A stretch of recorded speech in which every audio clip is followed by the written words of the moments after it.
And again, my name is Nate. This is where I'll start explaining the game a little bit before we jump in. Technically, I'm also a player, which is always the weirdest thing to say out loud about this game, because it's just like, oh, okay, I'm also a player, technically. I'll be playing Marcus, the dramatically named Paragon that is the master. We'll get into that, don't worry. For those who've never heard of this, because I feel like this is a good opportunity just to explain the game quickly before we hop in.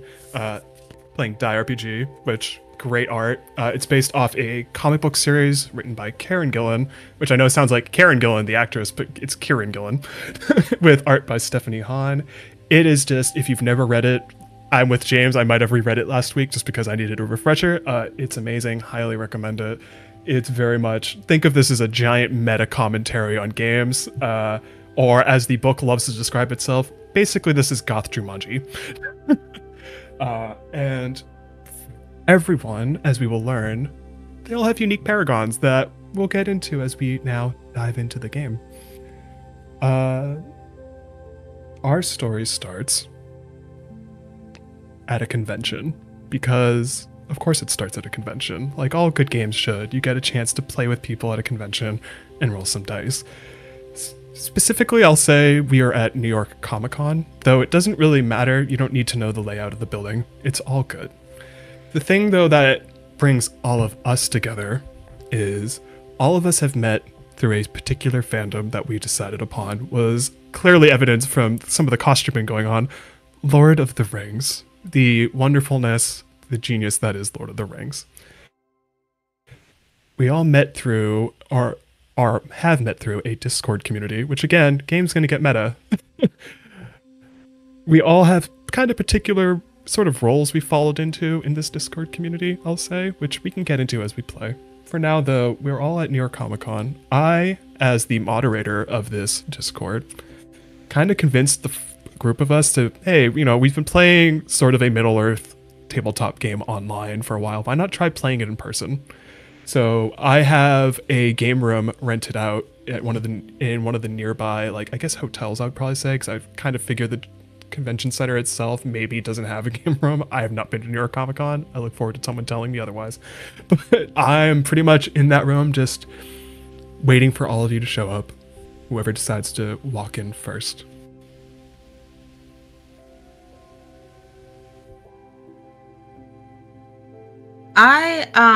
Tala probably booked it pretty early out of the room because I really wanted to be here, but unfortunately, in order to make that financially happen, I had to share a room with somebody that I am not a fan with. So I sprinted to the con first thing in the morning. I am not dressed appropriately because Lord of the Rings is, you know, like the high fantasy stuff. It's cool, it's okay, but that's not quite my vibe. Tala is more of a sci-fi fantasy person. So yes, I probably booked it. I am running on caffeine and no sleep. And so I'm sitting at a coffee shop, I imagine, watching the crowds, waiting to go get in line at the expo doors to be one of the first people in for the day to spend all the money that I don't have on all these things that I do not need. You do exactly that. And as I mentioned, I'm just in a room that I rented out for the group of us, just waiting for you all to show up. But I love the idea of you being like, I'm going to do my own thing for a little bit before I hop into that. Yeah, Tala is Tala is Filipino. If anybody on stream is Filipino, you know that we're always late to everything. So Tala's going to be late. I am a time optimist, and so I was like, I totally have time to go shop for an hour before we actually start the game. And that's not going to work well, but I'm going to try really, really hard. Yeah, you got to get those con exclusives. I completely understand. All good. Who's next? I think to contrast to that, I also had to share a room with someone that I'm not a fan of. And maybe that person is going to be late. So Jennifer, my character, I think is not going to the convention first. Is going to the plans that we have that we've all maybe a little bit early even.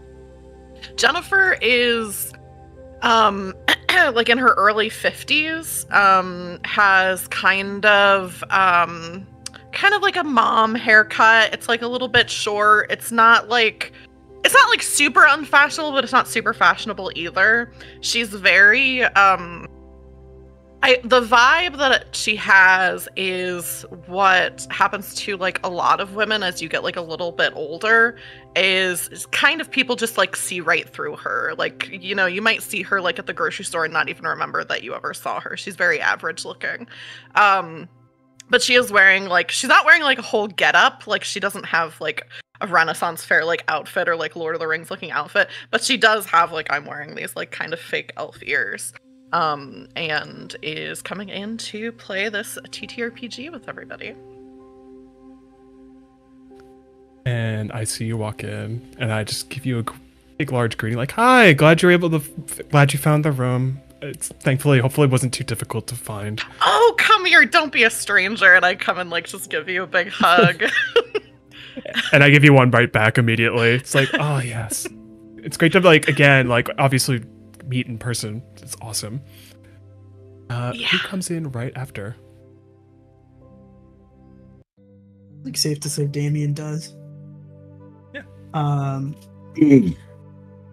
Spent their time at the con prior to that, made sure to give themselves ample time to do that, and then make their way over to the room. They're a lot younger than 50. I'd say probably about 25, 26-ish. Not very noteworthy, I guess would be best to say. Brown hair, brown eyes, stock standard. But they do carry a deck of playing cards with them. And they would arrive in the room as on time as you could possibly be without being early or late. And when you do, I immediately call you out. It's like, Damien, I'm so glad you came. Yes. Yeah, happy to be here. Excited. How are you to enjoying meet the con everyone. so far? It's good. Fun time. Never been to one of these. Nice. And then, I'm assuming, oh god, names, sorry guys. I'm assuming Tala will be last, as you mentioned, so. Danji is in the group chat going, where the fuck is this room? I've gotten lost. Is Danji at the... immediately message you. Oh. I was just gonna ask, is Danji at the convention hall or are they at the hotel? I think they're at the hotel, Okay. not knowing that they're supposed to be somewhere else. And so they just keep messaging, being like, they're taking pictures of just like random things and just hoping to God somebody points out where the fuck they're supposed to actually be. Where in relation to this?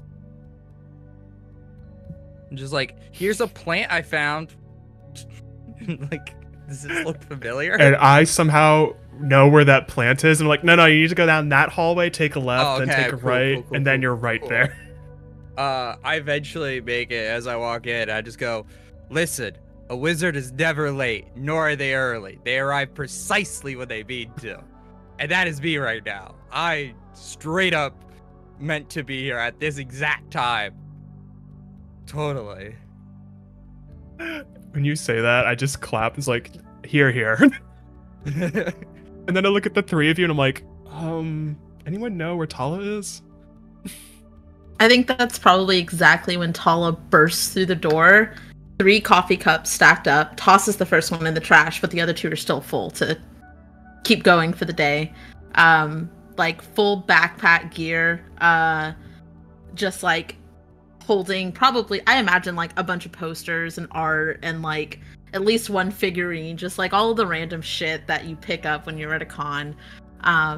Sorry. I thought that I had more time, and then I thought that we were meeting in the convention hall, but it turns out that we're meeting here, but I figured it out. I just, hold on, if you just give me a second, and like is going to very unceremoniously dump things. I imagine that Jennifer is probably having flashbacks to the room because the room looks very similar. I think I definitely turn to whoever's closest to me and I say, I told Tala that we were meeting at the hotel. Like, To be fair, very curiosity dismissively. Out of curiosity, for those posters, are any of them Lord of the Rings, or are they all completely different, opposite of fantasy stuff? There's gonna be at least one Lord of the Rings one, but it's probably gonna be Is it of Aragorn? No, it's gonna be like something Oh. like super dumb. Like it's probably Tariel, the like she elf that they made up for the Hobbit. Like it's something that nobody would latch onto. That Tala absolutely was like, that's the thing. I'm gonna get that. You chose the wrong character. You could have had perfection, and yet you chose disappointment. Look, is it Danji or Donji? I want to make sure I say it right. Danji. Look, Danji, I know that you are all about Aragorn, but like Because he's the best. he's okay. Objectively the best. No, He's the best. okay. Like He's correctly the best. see, you're wrong. He's You chose a character that was literally like, could we make Aragorn come back? He said no. Well, shit. Let's just fucking gender bend him and pretend it's a new character. Like, that's what they did. okay. One, she's an elf, very different. You say you're a fan of I'm all aware. this, so you would know that much at least. Look, can Well, we you just got to give her some distinguishing personality I've trait only outside had of being female Aragorn. one coffee so far, Danji? Can I please just Fine. give me 5 minutes? Just You not guys, judging you me guys, before. let's 5 minutes. let's all calm down. You guys sound just like my kids. Let's sit down and just have a nice time. We're here to play this game. Okay. Yeah. You can like your character. You can like your character. It's, we're all here because we all love Lord of the Rings and we all are excited to play in person and meet each other for the first time. This is going to be so, and Marcus has done his little thing that is, we're going to, be running that. So this is going to be fun. Yeah, this will be nice and fun. The fun, and that's when, like, for the table that we have set up for the game, you all kind of notice it's not really the same, or it looks like the same materials we've been using to play what we've been playing online. Like, I would assume I leave this up to the group to decide on this actually, because I think this is more of a fun decision for the four of you. Are we just playing, because I just want to pinpoint them because I think it's fun, either the One Ring game or like the 5e Lord of the Rings role-playing game, which are both from Oh, the we're same playing company, the- but I figure it's we're more fun playing- to ask you guys which one. Oh, I think Danji would make it a special point to play the original One Ring instead of the Okay. 5e version. Oh, cool. I He's figured, that kind I of figured as well. purist. I just wanted to make sure because it's good to have you guys decide that. I don't want to decide. It's just more fun that way. You guys notice that that's not what's set up. I look at you I was like, so I have a fun idea if you're all up for it. It'll be the same setting, just a different type of game to use it. I just think it might be a bit more fun to try this. And when all of us sit down, I hand character sheets to all of you. It's like I kind of picked who you'd be playing ahead of time in terms of your role, because I just figured, knowing how we talk in the Discord, this might fit your playstyle a little bit more. So what I will have all of you do one at a time is, if you have your character sheet open, there's like a description on the sheet that talks about what the Paragon role is that's listed, which is immediately a dead giveaway that this is not Lord of the Rings. It has a completely different name for what role is. But if each of you can, one at a time, tell me and those watching what the description is on that sheet of the character sheet that I give you. So like I'll have JT go first. Like for the Fool, like just read, like I think it's the italicized wording in there The that stuff tells you next what the to the- description is. Yeah. Yeah, and it's more like you're reading it out loud to all of us, basically. Always look on the bright side of life, as the song goes. It's true. If a fool's laughing, you'll get out of this hell alive. If you get a laugh, your enemies won't be laughing for much longer. Don't take things too seriously, and it won't get too serious. At least for the fool. The fool's the swashbuckler, a romantic rogue, the life and soul of the adventuring party. The rest think they're irresponsible, but the fool's abilities mean the only responsible thing to do is be irresponsible. Screw everyone else if they can't take a joke. Fools rush in, and their friends have to deal with the consequences. And I even, You're just playing because I figured it'd be Boromir. easier. Hey, I like Boromir. He's a great character. Uh-huh. And then Tolkien got lazy and just was like, let's scratch out the name and write an F, and now guess what? Now we have Faramir. Like, come on. Who's also great. It's not even the best. Uh, I would say you also all notice I already have things filled in for your sheets because I'm just looking at all of you like I figured I'd just take the like make it easier, but also if you want to change anything, obviously I didn't put down what your visual appearance will be once we start playing because you get to kind of describe that because I don't want to take that away from you and all that. Downji, if you don't mind just reading out loud what your character is. Oh yeah. These order of knights. Oh shit, I'm a knight. Fuck yeah. Are the world's greatest warriors, each devoted to one of the 8 sacred gross emotions. Whether it can be joy, hate, or fear, if they feel it, they can use it to fuel the power of their sentient arcane weapons. Wait, hold on, Aragorn didn't have a sentient weapon. True, but this might be fun. Fine.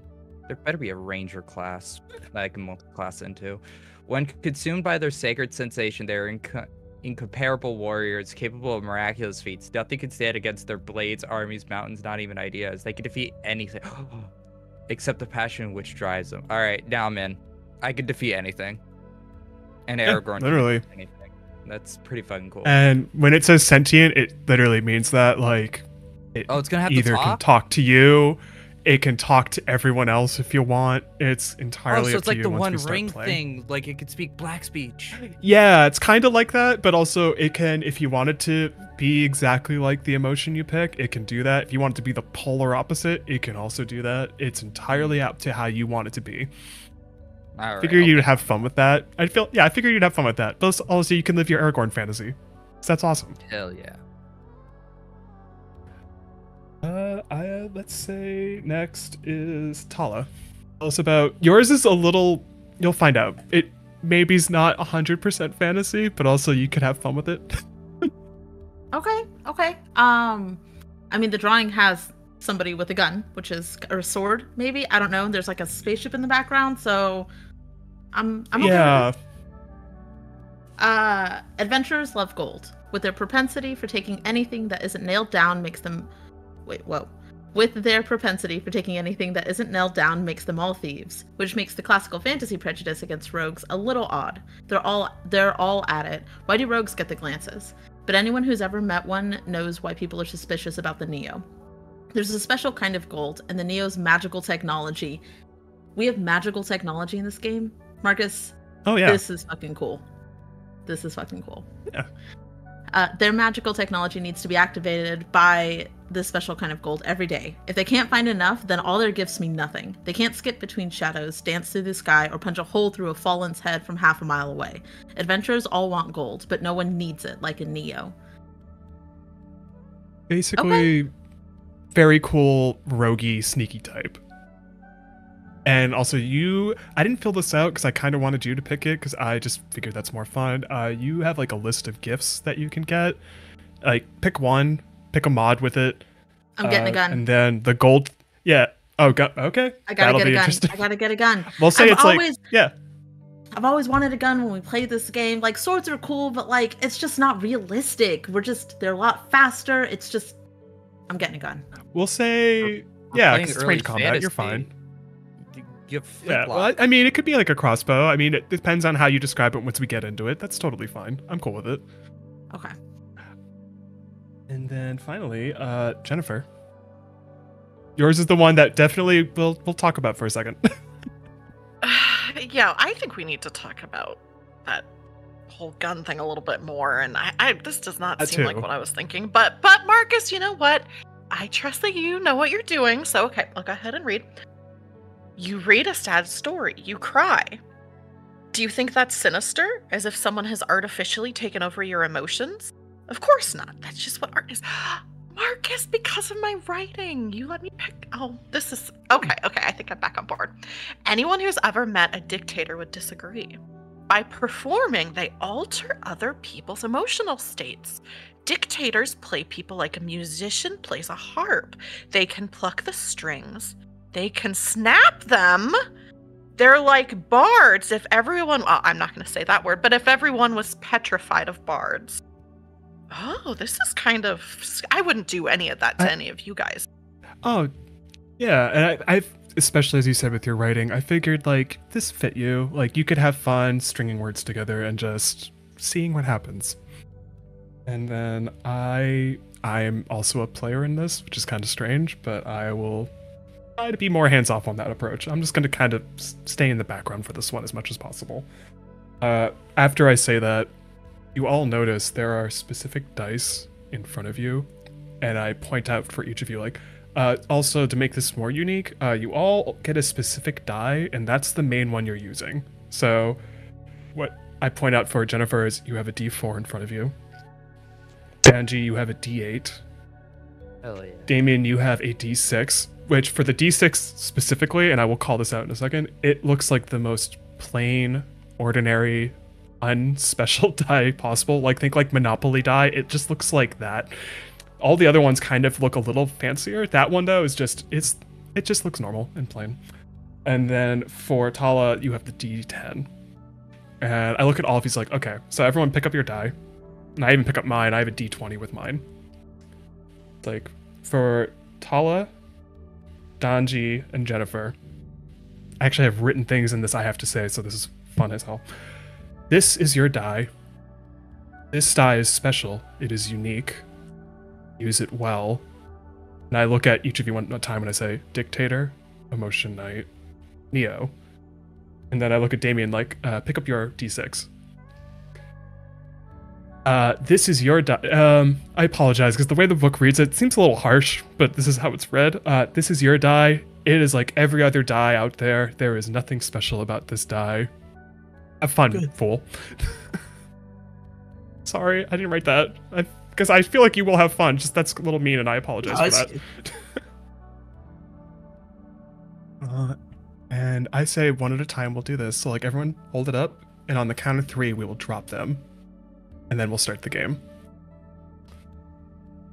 I was using virtual One. dice. Yeah, that's cool. Don't worry. 1. And we actually have you close your eyes when I do this, just because I think that's more fun. 1, 2, 3. And when you open your eyes, things are weird.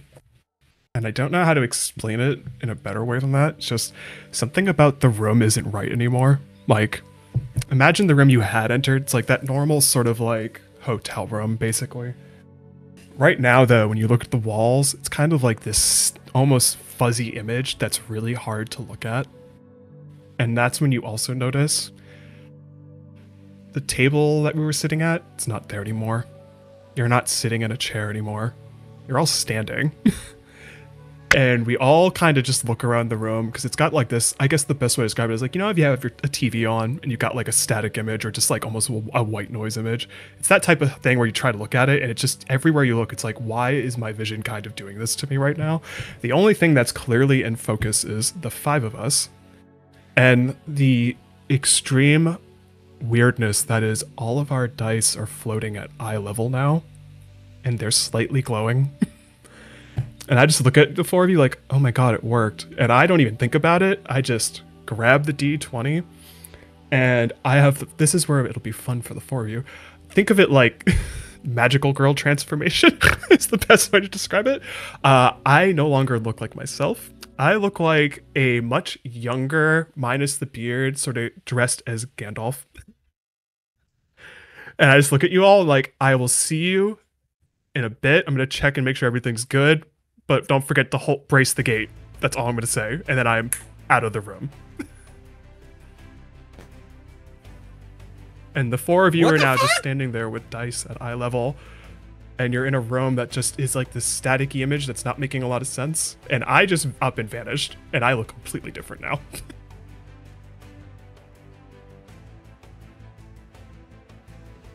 They do a lot for cons, huh?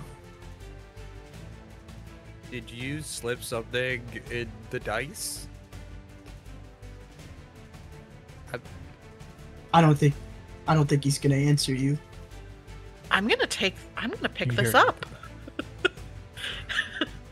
Jennifer, I have 2 questions that are my favorite questions to ask when I get to run this. What color is glowing from the dice? And what is your $1 million magical Sailor Moon style transformation? I think the color coming from the die is this very like like green with like gold speckles, like very elf looking. And as I like wrap my hand around the D4, this green energy with this gold and maybe like a little bit of silver kind of swirls around me, like completely obscured. And when it goes away, Jennifer looks completely different, like does not look like the same person at all. Is instead like Galadriel mixed with Arwen.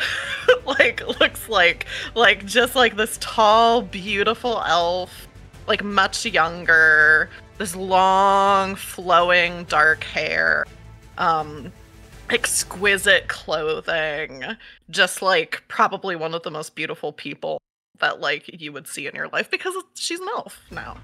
And doesn't have any like other like weapons or anything like that on her, is just beautiful, beautiful clothing and looks just completely ethereal. And the three of you see that. She looks exactly as she described. Nope. Okay. She's in the room with you, just looks completely different now. So you're not disappearing. Maybe No, of Marcus course just had not. a bad reaction. I'm going to stay with all of you to complete this adventure. I'll grab mine next. Again, same question. Despite the fact that the D6 looks ordinary, what color emanates from it? And what is your $1 million transformation? Orange is the emanation. And say I don't think much changes about Damien, at least not their face or their ancestry or archetype. But their clothes do change. They get a brilliantly bright, long cloak over some very nice, colorful fine wear. You might mistake them for a jester or a nobleman in any other fantasy realm. But Lord of the Rings, it's just nice clothes. And you look exactly as you describe. And the others see that as well. There's Looks still good. 2 die that are floating. I'm gonna grab it before Danji can, just because I don't want to be the last one. Fuck. This is okay. Now this is the one I won't lie. Really intrigued to know how you describe this because the Neo is fascinating. What color emanates from your D10, and describe your $1 million transformation? The D10 is kind of changing between blue and red, back and forth. And as I reach out to grab it, it glows red, and my hand closes around it. And it's that classic Matrix experience of just the binary code kind of goes top to bottom. And as Tala comes back into view, their hair is slicked back in a braid. She has on black sunglasses. She was already wearing like combat pants, combat boots, a black tank top, a black jacket, but it is now a leather jacket, and it like everything is very clearly tactical gear. And there are 2 harnesses on either side with Berettas in them, because how could there not be? And I think that they grab the dice, the transformation happens, and they look down and kind of glance at the rest of the group. And then, because of who they are as a person, they're just like, oh my god, I have fucking guns. And they're super stoked about that. They're not, I need to make it very, very clear to chat. Gun safety, first and foremost. Do not handle guns unless you know exactly what you're doing. I am not advocating for recklessness. Tala is trained in gun handling, has always wanted a gun for fantasy games. That is where I'm coming from with this. I just need to make it really, really clear. I am not advocating being reckless or stupid when it comes to firearms. But yes, there are 2 Berettas 100%. on either side. Yep. And everyone else who's in that room, you all see Tala, and they look like they are dressed out of the Matrix, as they said. Looking Wait, fucking did we not need to thrilled. pick a Lord of the Rings outfit? Yeah, Did I I'm have a glaring. gun? I'm glaring at Tala. Like, Like, I get Yadu's top, but like, Viggo Mortensen's right there. Well, And why I'll go don't grab you? my die. And then for Danji, same two questions. What color emanates out of your D8? And describe your transformation to us. Purple. Because that was the color that was on the color wheel for in the book. The emotional will, yeah. And then what happens is as I grab it, I basically clone the exact outfit Aragorn wears when they're in the Prancing Pony. Like, it's with the whole like cloak and the undershirt. But the only difference is I actually have Narsil, which has been fully forged. And I think it's just like overall is almost a 1-to-1 of Danji, except for the fact that it's just like everything he's wearing is Aragorn's stuff. Like even down to the necklace that he wears. Like it's perfect. But besides that, looks exactly the same. Like look wise, it's still this young early 20s guy with like short hair. But yeah. You take a second, as you said, to look at what you're wearing, and like you said, it's almost 1-for-1 costume aesthetically to Aragorn in the film, like exactly for that scene as described. The only thing, and this is one of my favorite questions I get to ask, one, your sword, because technically it's a sentient weapon. What does its voice sound like? And then two, do the others hear it, or is it just you that hears it? I think it's Or is it both? I think it's both when it wants to be nagging. It has obviously Viggo Mortensen's voice. It is a very criticizing weapon. And I talked to Date about this before we begun play about what it's going to say in combat, but it's very as soon as I grab it to kind of start swinging the sword around, just immediately I'm starting to hear that's not how he would have swung that sword. This Yeah, is it not immediately what is like, Aragorn you're not does." Aragorn. Yeah. Just I mean, I guess you're okay to wield me, but you're not Aragorn. let me die. And know what? I'm gonna I say could the be. others, you all hear that voice, and you don't know where it's coming from until Danji probably looks down at the sword, and then you're all just like, wait, what? So you got a gun and you got a sword that talks. For the record, this is not Or a lore narrator. accurate.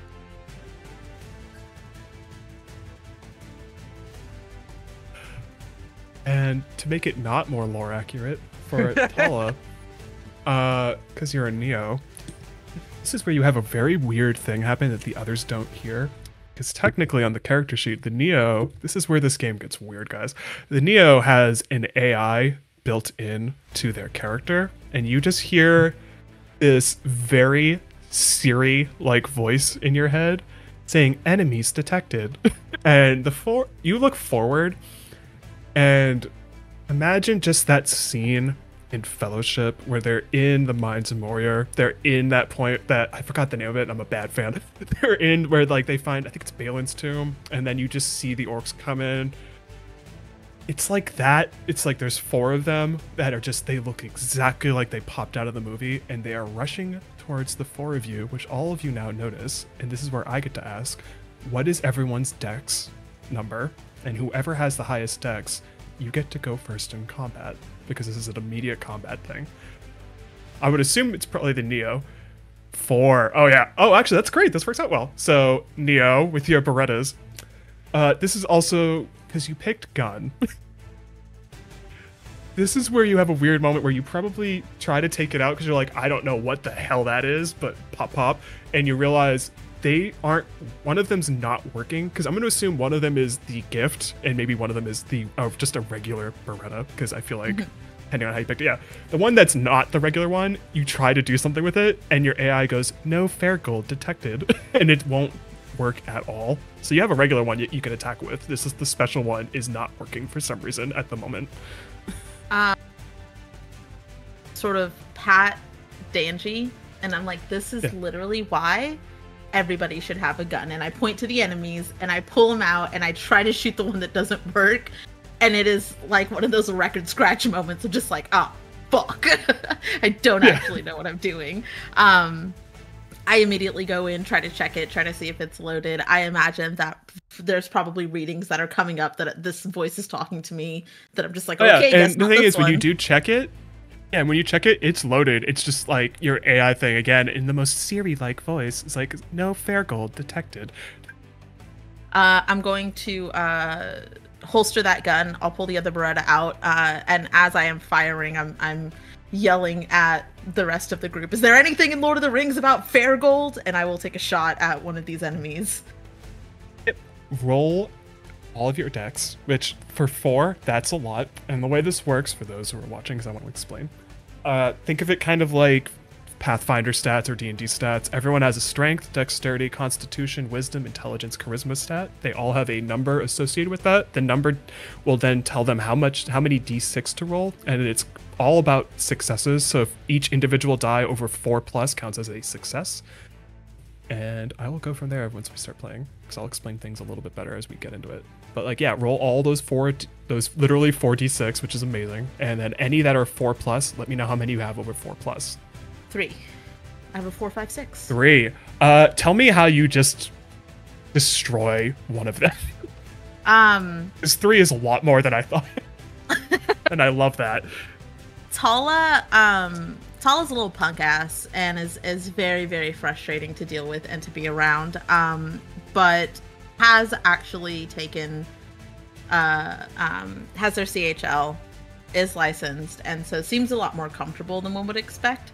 And just lines up the sights, and it's firm stance, knows what she's doing, takes the shot. I would like to shoot this thing in the leg. I'm afraid of it, but I'm still not trying to kill something. But I'm kind of going into like target mode, and I think that there is this sense like of just like, I'm in a game, I'm having fun, I'm doing something cool, and then the shot rings out, and anybody who's watching can see it on their face that all of a sudden she's just like, oh fuck, like this is an actual weapon in my hands, and there is a moment of fear as she fires the gun. And when you do shoot it in the leg, it does go down, and that's when that, again, weird AI voice that no one else is hearing kicks in, and you hear him say, fair gold detected, and you see this shiny piece of gold drop where that orc was that you just hit. And for you specifically, for that piece of gold, it's just one of those, like, you just feel this need to go after and grab it. Don't know why I really need that, but I need that right now. Quick question. Yeah. Do we see the gold? Or is that... You all see the gold. Okay. Sweet, we get loot for and hitting it's kind these of guys. Yeah, and I was gonna say, yeah, and it's confusing because you're like, why is there gold coming? Why did the gold piece come out of that? Yeah. It's got pilgrim rules. Yeah, literally. Oh god. Yes. I mean, it's not as good as Lord of the Rings, but it's a good one. That's also a great fandom idea for another time I run this. Thank you. You're welcome. Who said they had 3 decks? Because that's next. Whoever's I have 3 decks. Yep. I don't know if somebody else. Jennifer, you're next. You just saw Tala just take one of these out like that. Jennifer sees that, and I think I have this almost like something like the fact that I have this die, like I just feel like, okay, there's something that I can do, and without even really realizing that I'm doing this, I think I start just kind of slowly walking towards another one of the, you said they were orcs, right? Yeah, towards one of these orcs. Yeah. And it's very just like this gliding walk that like it almost looks like I'm not even rocking as if I'm like floating a little bit off like the ground, and my hand extended. I put my hand on one of the orcs, and I want to use my magical death touch, which I think is a voice attack. Is that how it works, or is it something different? So it's actually a physical attack. So when you touch them, yeah. So what I will say is, roll all of your dex. Okay. So I believe that can be dex or strength. So I would definitely go with dex. Yeah. I'm going to be nice because I think that's really badass the way you just described gliding. In this game, you can do disadvantage and advantage. I'm going to give you advantage. So roll 4d6. Cool. Because I just thought that description was great. It's like the most beautiful grace, and then also touching this thing that is not graceful at all. Yeah. Okay. So that is 2 successes. For magical death touch, what does that visually look like? Yeah, it looks like this.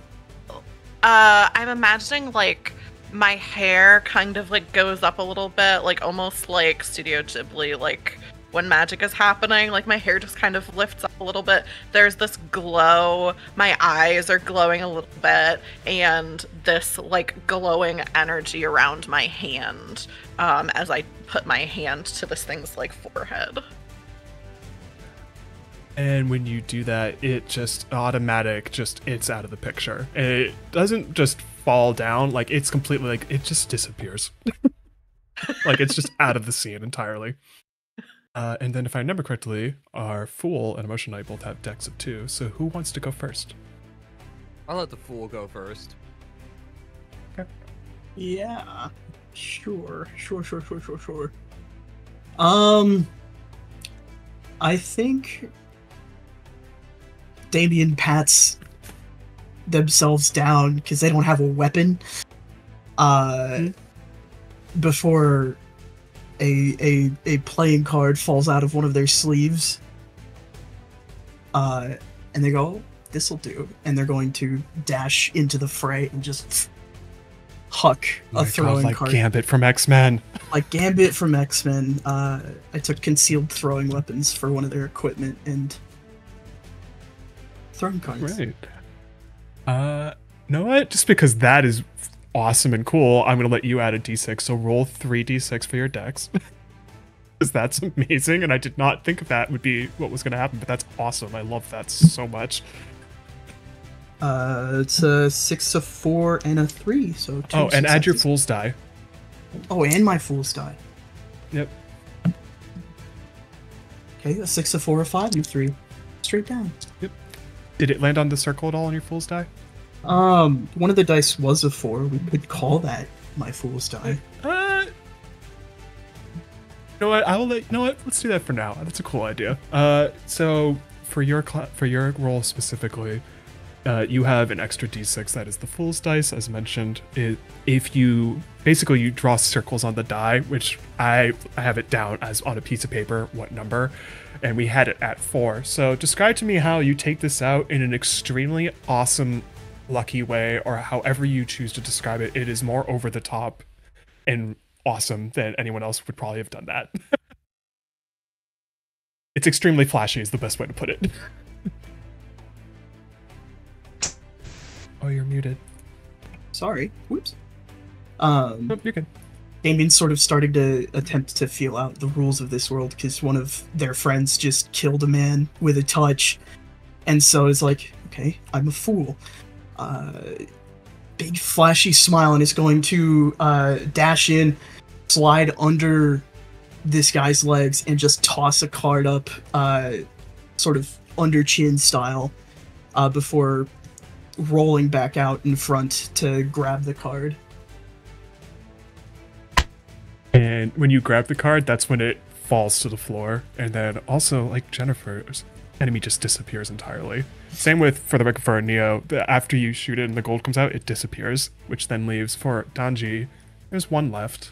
Your sword just talks to you out loud again, saying, just make sure you hit it correctly. Well, I think that definitely at least gets me to a 1 of strong, emotionally engaged.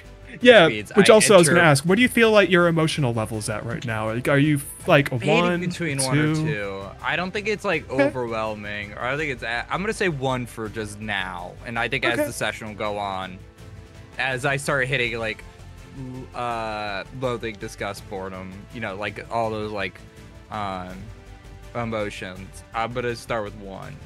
So I enter my stance, which is intimidating gaze. It says you could be a scary motherfucker. You radiate murderous contempt. If there's a question of who's the most murderous person in the room, the answer is you. I'm gonna just straight up yell at the sword, I can fucking hit this thing, and just fucking start wailing if I can. I'm gonna use. So roll your strength Mm-hmm. and add the d8 with it because you're using your sword. Okay. And for That's the d8, it's 3d6. the same rules as the 3d6, and then for the d8, it's the same rules as the d6. It's a 4 plus counts as a success on that. I only got 2 successes. Oh, that's good. That's enough. Okay. Describe how you take it out. Just start wailing, like just go fully into like the no, I'm Aragorn, I can kill a fucking orc. And I feel like the sword's being a little combative, being like, yeah, but you could do it this way or that way, but you know what? It's fine. You're getting the job done. You're doing great. Oh, just anger immediately. All right. And after you do that, much like the others, it just disappears from the room. And then the 4 of you probably just take a moment to look at one another like, what the hell was that? And before you can even respond, there's a door now that's just somewhere in this room. You're not sure where the door came from. You're not even sure where it leads to, but there is a door. The doorknob.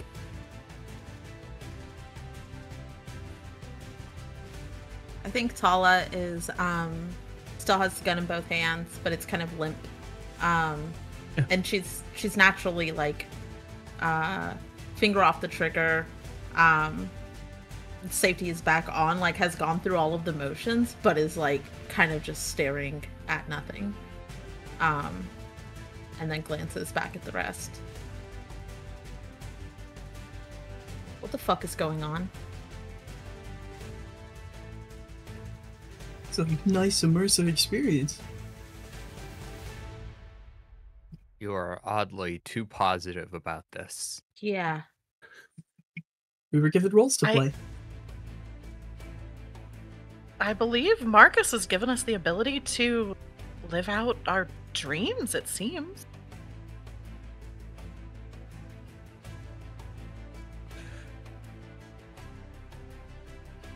Okay. When I said I wanted to be Aragorn, I didn't literally mean like let's fight almost to the point we could die to orcs. Like, I'm sure we won't die in here. If we die, we'll probably just get sent back. Or the Confidence. simulation will end. or- This doesn't feel like a simulation. That's what makes it immersive. Okay, Damien, I can't talk to you right now. I can't. And I'm gonna holster the gun and I'm gonna go over and try to collect the gold. Is it physically you there? have one piece. Yeah, there's one piece. And my question for you is, when you pick the gold up, where do you go to, I guess, place it? Where do your hands go from there? Are you asking where, because it naturally will go toward the coin slot? Yeah. Okay. I grab it and without thinking, reach up and there's a spot behind my right ear. And the 3 of you notice this when Ala does this. They pick the coin up and then they probably part their hair. And on the back of their neck, there is literally an arcade-like coin slot embedded into their neck that they just slip the coin in. And your AI then says, fair gold detected. And you have almost like, so this is going to be fun for you. You have like a video gamey, almost heads up display all of a sudden just kick in. And on like the bottom right, it says fair gold 1. And then underneath that, it says time left for fair gold 1 day. Fairgold. I know I've only seen the movies and like only the theatrical ones because the extended ones were way too freaking long. But there was no mention of Fairgold. Yeah, you know I'm right. Okay, Return of the King, that could have ended like 5 times before it actually does. All right, we all see it on screen. There's a moment where you're just like, oh, that's the ending, and then another scene starts. Completely unnecessary. But there was nothing about this Fairgold stuff in Lord of the Rings, right? Like that's not. There's like the fair and nice gold that's in like the Misty Mountains, but that's like dwarven treasure. I don't think that's. I don't know, but does anybody look different in my display? Do I get stats or anything? When you look at everyone once you put the piece of gold in the coin slot, you get info on everyone, and it's just obviously their regular real life name, but then it tells you what their paragon roll is. So you look at Damien, it says the Fool. You look at Donji, it says Emotion Knight, or rather, which emotion specifically? I believe it was Loathing, right? Yes, it's a Loathing. Yeah, it actually says Loathing Knight. And then for Jennifer, it says Dictator. Oh. And then it looks, when you look at the door, it just is like, it highlights it, but it has a question mark. Loathing Knight, little intense. I can see the descriptions that Marcus gave us. Yeah, but I can see them on this display, and there's like a glowing question mark on the door. Oh, is it a quest marker? Come on, Marcus, you're better than this. I'm gonna go and I'm gonna approach the door. Before you do that, because I actually had a fun other question I want to ask. Where is all of you have obviously a die associated with your Paragon roll. Where is that die manifested in your luck? Are you just holding on to it? Is it like on a chain? Is it something that if you want it to be, it's a little intense, it's something literally embedded into you, which if you read the comic, that is a thing that can happen. But I'm just curious, where on your outfit is the die prominently displayed? I have a fun one for this. It's not clear where Damien's die is, but due to the nature of the way that the colors of their outfit line up, if you look at them from a certain angle, you can see the shape of the D6 in their outfit. That's really cool. I love that. That's amazing, by the way. I love that so much. Jennifer's, I think she has like whatever, I forget what the name for this is, but like a little piece of jewelry that's almost like a crown, but it goes across your forehead, and the D4 is like in the center of that as like a gem. Love that.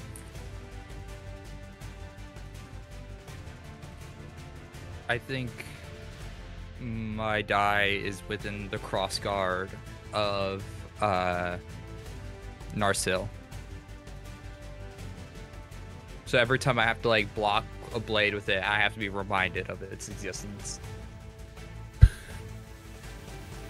Love that. I think that mine. I'm trying. I don't know. I think it's weren't the plugins in the Matrix? Don't they go down the spine, like down at the base of the neck? Yeah. I think it's almost a tattoo of a D10, but it's like it counts down the numbers and it goes down like where the plugin would have been on the Matrix. That is so cool. That's rad. Also, hi, kitty. That cat is so cute. As you said, you go to the door. Do you open it? Sure. This can't possibly get weirder. When you open the door, you're kind of amazed because the room you're in, again, kind of looks like nothing. And then you open the door and you're just immediately out in the most picturesque, because I just got to go with it, New Zealand style Middle Earth landscape you've ever seen. It's like a wide open field. You see how huge the mountains are because they are everywhere. And then you kind of, when you walk out, That's when for you, because the others are still in that room, you specifically probably look behind you and the door is not there for you anymore. You just see a forest as if you walked out of a forest. Immediately shouting, guys, guys. Just And sheer they can all panic. hear you do that, and they don't get why you're probably having a panic moment, but they can all see you as the doors open. I'll rush out and say, "Oh, we can't let her go out there alone," and like rush. Yep. And same visual, and then when you look behind you, Jennifer, same thing. You no longer see the door. I'll follow Jennifer. Yeah, me too. As I mentioned, when all of you walk out, you're in that sort of like picture perfect, wild, like open landscape, and then you look behind you, and there's no longer a door there. It's as if you just walked out of a giant forest. And it's like obviously sounds of nature everywhere. You have the most picture perfect view you've ever seen of just this landscape. And all four of you can deeply tell right now, like, you're looking at it and you're easily pinpointing, like, this looks like that shot from the movie. Oh, this. And is then I would say beautiful. probably This is for Isengard. our yeah, I was gonna say for our emotion night specifically, because I feel like you would have easily been the one who'd be a little more nitpicky on what area you're in. Mhm. You can kind of tell where you are. You're probably close to where Rohan is. That's not where I'm supposed to be at this part of the movie. Okay, it's fine. Yeah, and you even look off in the distance and you see that clear as day icon of Rohan on the top of that hill, overlooking the entire plain and area around it. I had no idea Marcus was this creative. This is incredible. We're calling this creative. This is just a shot-for-shot remake. This, if anything, this is plagiarism. Now, plagiarism, when it comes to I'm fan so works, I love you, bro. It's not wrong. That's why I'm laughing. It's like, you're not wrong. Jennifer, that. I this has not come up in game yet, but Jennifer like writes fiction, so I think immediately Yeah. by that. No, I don't think that's plagiarism to take inspiration from. I don't think it's plagiarism to be taking information or inspiration from something else and using it in your own works. And clearly, Marcus is bringing in his own references. I mean, there's certainly any of what Tala in Lord of the Rings, or this outfit that Damien's wearing. That's not from the Rings. I think this is very creative. It's from the Silmarillion. I would just like to point out that this is an exact shot from the Two Towers. So you might call it creative inspiration. I call it laziness. And I start walking Yep. towards And you start walking the ahead. Knights of Rohan. Where are you going? Well, listen. I know the movie structure well enough. I've seen it a gajillion times, so I know we're supposed to go that way. But this is And supposed to somebody's be a gotta game lead. for us. We can do whatever we want. We don't have to follow the movies. That's the whole point of these games we've been playing, isn't it? That we can make our own story and do something completely different. I think you fail to realize we just teleported from the Mines of Moria, which is roughly a 3-month travel, instantly. So we've jumped movies, by the way. We've left Fellowship, and we are now entering Two Towers. Told that we were doing the movies. Next, we're gonna just end up like in Mordor. Wait, Find wait. another fucking door. If we're talking about being like jumping movies, didn't Marcus say something about racing the gate?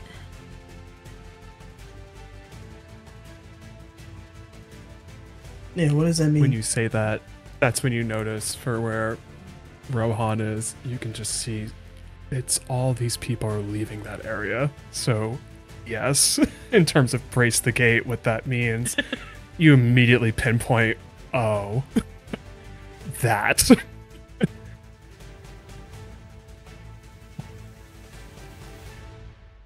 go towards that. Yeah. Cool. I just love this image, by the way, of just Tala's dressed out of the Matrix, but it's like perfect Middle Earth fantasy. Everyone else looks exactly fantasy tropey, and then Tala's just walking up like, I am so cool right now with my trench coat and my shades. I do feel pretty fucking badass. Yeah. And eventually, it doesn't take that long.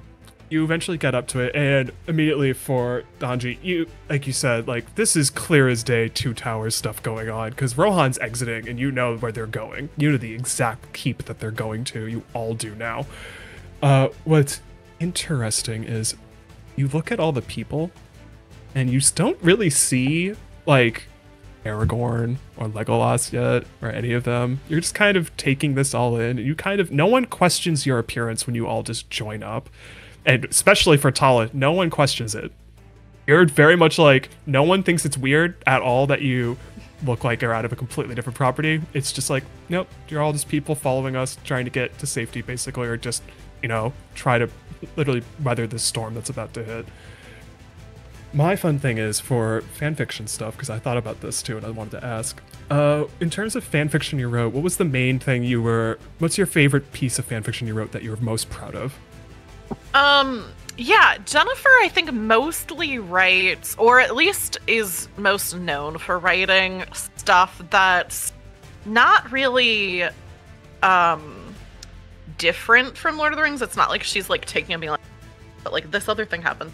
She mostly writes scenes that are kind of, like, could really take place in the books or the movies, but are just, like, things that weren't shown. So, and I think the stuff she's most known for is stuff between Sam and Frodo that furthers, like, that there's a romantic relationship between the two of them. That's, I think, probably the thing she's most known for, is writing that stuff. And I actually think she's known for being, like, good at the craft of writing. Like, I think the stuff is, like, well written, even though it's not, like, new plot or anything like that, and she's using characters that, like, already exist and are, like, fleshed out. But definitely, like, Sam Frodo stuff is, like, what she's known for writing. You, as you're walking, for you specifically, you hear reference of some hobbits just being like, I just hope the ones that we've heard about are safe on their journey. That is an adorable couple that I just want them to stay together, not get hurt. They're just the sweetest little lads, but also they deserve all the happiness ever. And for you specifically, it's like, oh my god, what? It's real. I always told everyone it was real. Your sword, Danji, kicks in only for you being like, now see, that's a great bit of storytelling, but also, I think I maybe see Aragorn all the way up front. And that's for you, probably, where you just go, wait, what? And yeah. This is where I'm going to have fun with you. Kick this sword's ass. Yeah, and this is where I'm going to have some fun with you, which is, I want you to describe to me, what does Aragorn look like? And this is where you're going to be a little disappointed. They don't look like Vigo. So who does Aragorn look like? I think it's the Magic the Gathering interpretation of Aragorn, of just this stoic African-American, like this black man who just, like, emphasizes power. I know I can't, like, pull it up on, like, a screen visual, but I could at least throw it into a group chat, because that to me is a really good looking Aragorn. It looks exact. I love that, by the way, because that art was incredible. Like, all the art for that set was incredible. They look exactly like that. It is more stoic, more heroic, more adventurous than anything you'd seen before. They look magnificent. They look stunning.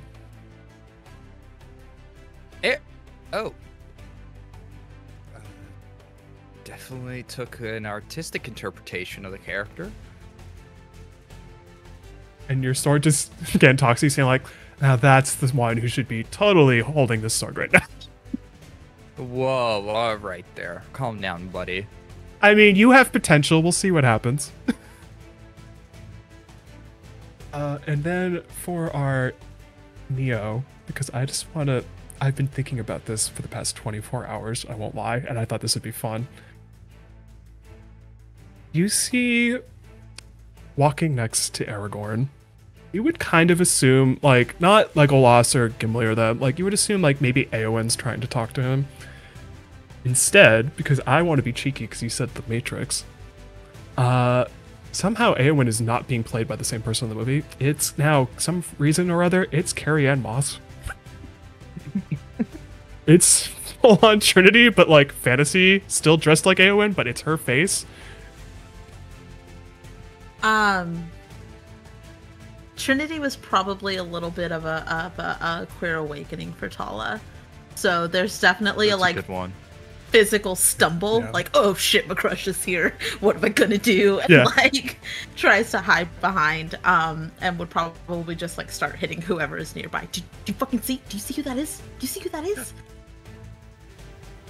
I don't know who would be closest. I don't know who's hanging out with Tala, if anybody. I'm if gonna it's say nobody, Damien's it's probably a next to you, rando. because I feel like that's a good one. I don't know what you're talking about. Damien, she's right there. She's right there. That's Trinity from The Matrix. Do you? Maybe- This is Lord of the Rings. Maybe this is still a convention. Maybe these are all just cosplayers. That's what I'm saying. It's an immersive experience. It's a really weird one. Okay, you gotta admit, I didn't. These don't even have the guns. Don't even have the like little orange tag at the end, and like it's not spray painted a certain color, so you know that it's fake. Like it does. These look like actual guns. I'm. Well, yeah, but I they're don't know. simulation guns. You know, it's How not like do you're you- actually in the convention center with a Well, gun.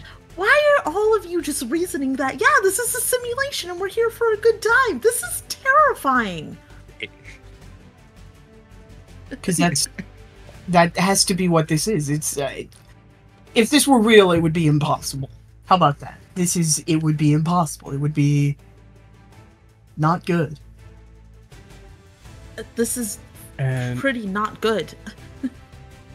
And for Damien, 'cause I remember in our session 0, you joked saying they read the Silmarillion first, which, God bless. That is a very big task. I have since decided that the Silmarillion is the only book that they have read. Oh my God, I love it. How did you In start? that You're case- like, give me the earliest, like, in the timeline of books. Oh no, just completely by accident found the Silmarillion. Was like, oh, that sounds fun. In that case, this might be asking a lot, but I want to go with it. Which character in reading that did you latch onto the most? And they're the one you see also walking with Aragorn and Carrie-Anne Moss, who's now Eowyn. Nate, can I be honest with you for a second? Yeah. I You have haven't not read it? read. 'Cause I I have haven't not either. read the Silmarillion. No, it's good. So we'll change it. What is something that you visually see right now that doesn't exactly fit the scene? So like it's not fitting fantasy and it's kind of throwing you off because it's throwing your excitement off a little bit. And it's something separate than Carrie-Anne Moss being in here because you're just like, no, it's Lord of the Rings. But what's something you're visually seeing right now that is clearly not Lord of the Rings? I'm only saying this because it's on the mind and because it's incredibly funny for me to say this right now, but Scott Pilgrim. Out of nowhere, know what? I actually know a great way to do this. Yeah, out of nowhere, for some reason, you just hear and you're the only one who hears this. You hear very different. For some reason, you start hearing music, and it is not fantasy music. It is like music out of watching Scott Pilgrim. Like just this nice punky sort of grungy sound, and you're just like looking at everything around you, and you're just like, this doesn't make a lick of sense to me. But also, it's a good beat. And Scott then maybe Pilgrim you rules. maybe off in the distance, and you're the only one who sees this, and it doesn't trigger for or go off for a Neo. You just see coins just pop up out of the air, hit the ground, Scott and then they Pilgrim disappear. rules. And as the four of you gather, you have this weird thing happen, which, because again, the GM is technically a player, so I have stuff that I have not explained this in the other game I'm doing yet, so if they are watching this will be a fun moment. The GM also has stuff that they can do, which is, I have a thing that literally is called, because every GM would have this, cheat tokens, where I can just spend one and something just kind of happens. So I'm going to do that. Out of nowhere, the four of you notice a piece of paper just kind of slowly falls from the sky and lands on whoever hand grabs it first. Mine. I figured. And when you read it, I'm assuming the others probably gather around because it's just this random, like, where the hell did that paper come from? And it's on the most amazing piece of stationery. It's like in gold ink, and it says the following: to go home, all players must gather together and each say the game is over. For the game to continue, all players must gather together and each say the game goes on. Once a decision is made, it's final. And then you flip the paper over, in color ink, written in bold red, and it throws all of you off. It says, dead players do not get a vote. But also, underneath that, it says, a decision should be made sooner than later, and that's when you look up and see the sky for a second kind of flashes a different color, then goes back to normal. And then you keep reading the paper. It says, the world is currently, because you are a foreign entity, is currently unstable. A decision must be made, or else you and the world you are in will be erased. Is this still a fun immersion to everybody? No, This- let's And go as you home. ask Simulation that, I think theory. it's a- We can stay here forever. and No? And as you follow the group who are there clearly going towards Helm's Deep, as you have this moment of, what? Let's take a 10-minute break. Really, it's a good time to do that. We'll be back in 10.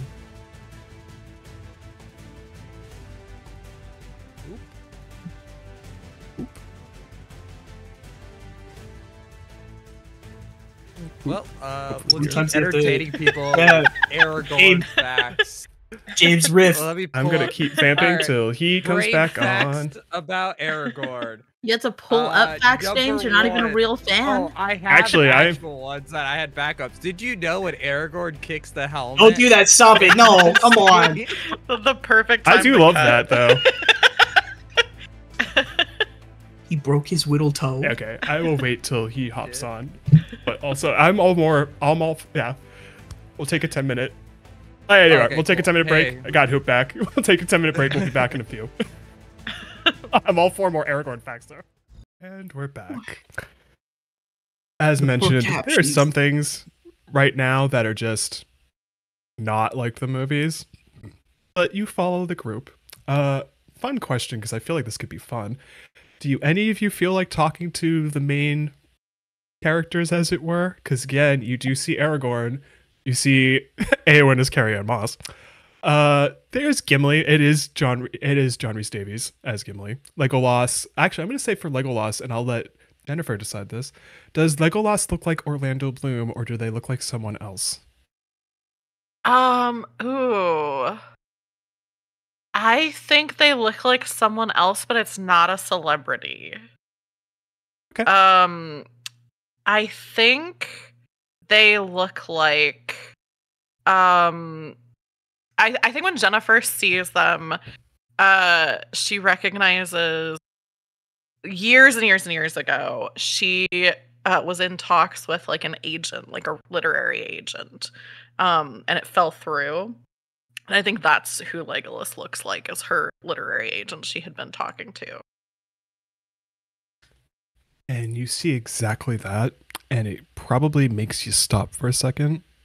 And the others don't pick up on why you're doing that, but it definitely makes you pause. Yeah. Except for, of course, he has like the long he has Yeah. like long Legolas hair. Yeah, it's completely different hair, but it's the exact face, exact like just it looks like them. Yeah. And even mannerisms too are very similar. I do stop and like look a little bit like freaked out. But I think actually I do. I think I turn to maybe Damien and I say, do you recognize Legolas? Is that an actor or something? Which one's Legolas?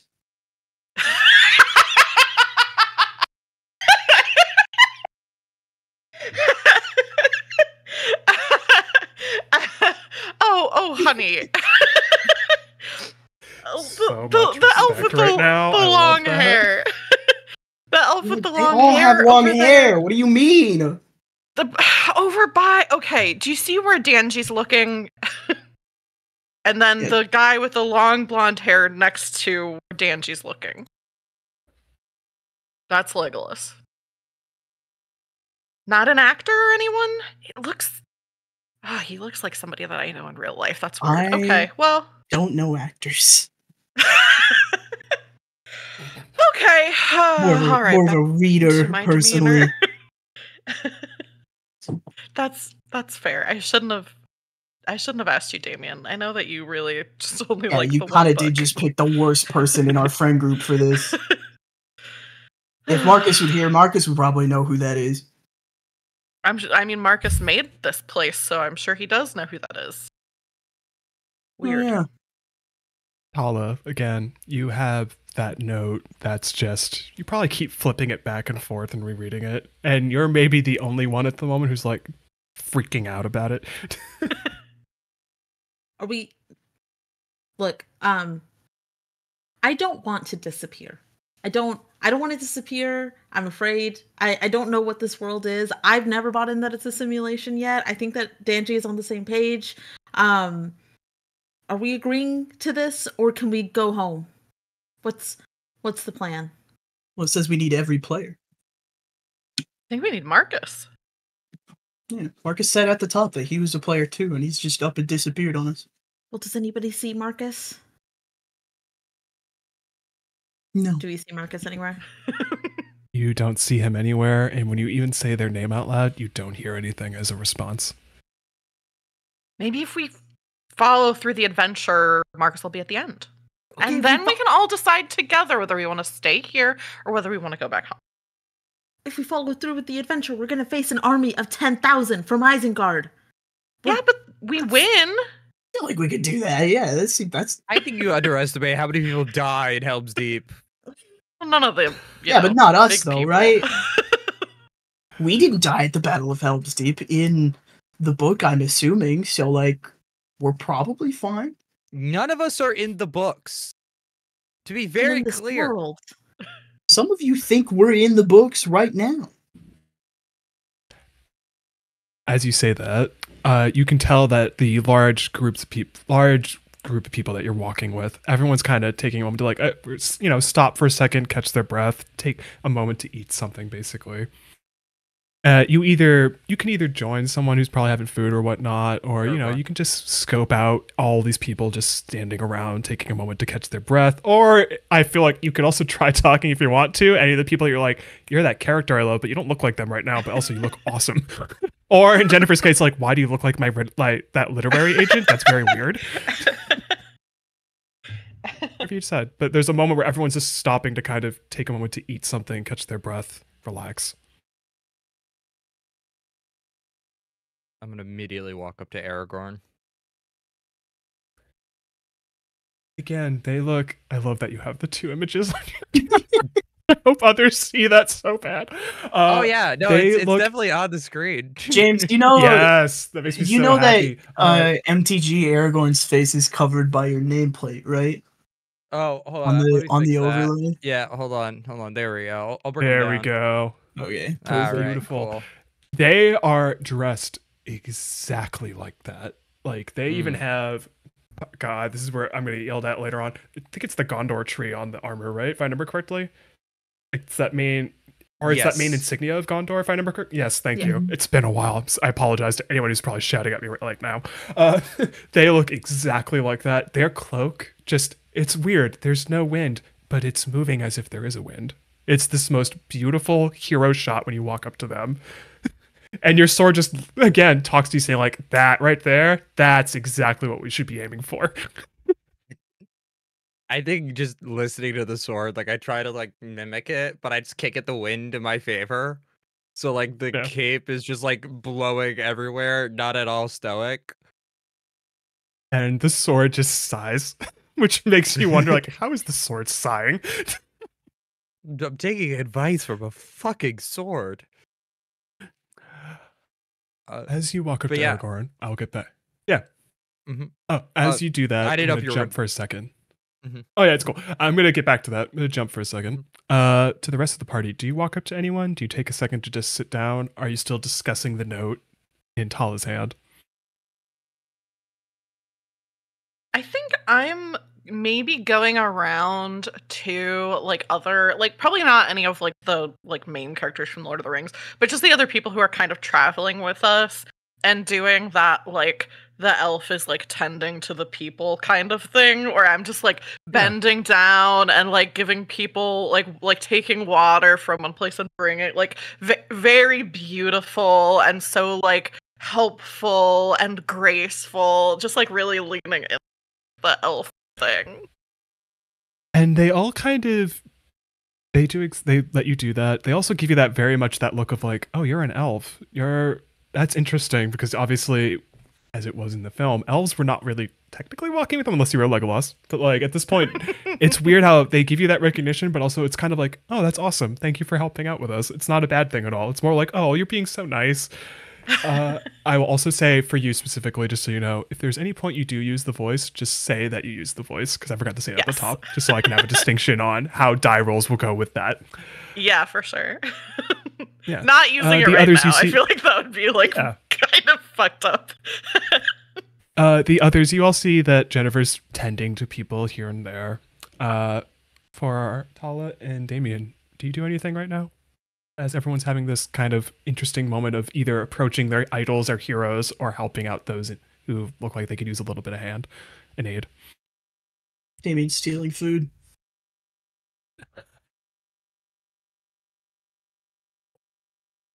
You know what? I need to do this as a role because I just want to be that.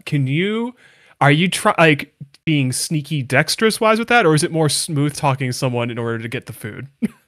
Like sneaky dexterous. Okay, roll your dex, and I will let you add the fool's dice because that's being very foolhardy. That is 2 successes. Neither are a 4. I'm not gonna say that was difficult. Yeah, what do you get food wise? What do you go for to grab out of curiosity? Anything that looks like it might be sweet. You're kind of surprised because if I remember the movie correctly, which again, apologies everyone, I haven't seen them in a while, so it's been a little bit. The food was not the best in the movie because obviously they were trying to get from point A to point B. You're not probably going to grab the best food possible, but maybe it's just not what you're eating on there. You're kind of surprised because you said sweet. Whatever Damien's favorite piece of fruit is, but also like you're kind of confused. Like, why is someone just eating a cookie? And it's like whatever Damien's favorite style of cookie is, it tastes like that. Whatever your favorite fruit is, it's that piece of fruit. White chocolate macadamia, dragon fruit, cinnamon roll. Yes. What a flavor combo.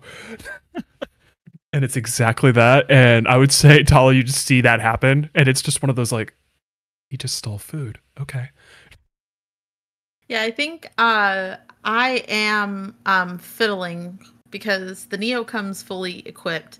So I have a dagger, metal baton, and my guns. Yeah, 100%.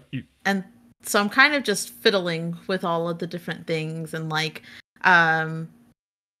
at first I'm like with the group and then very quickly I realize that I don't know what I'm doing, and so I make sure that I am a little bit farther away, kind of out of line of sight of direct people so that I don't look like such an idiot as I am kind of fiddling around with things. But if I'm remembering correctly, it's been a minute since I've watched Two Towers. Aren't we waiting for like how far along to the trek of Helm's Deep are we? Are we almost at Helm's Deep, or are we waiting to get attacked by the wargs? You take a second to find like what looks like a hilltop, maybe overlooking it. And you're kind of confused because obviously that is a very good pinpoint, which I was also thinking about.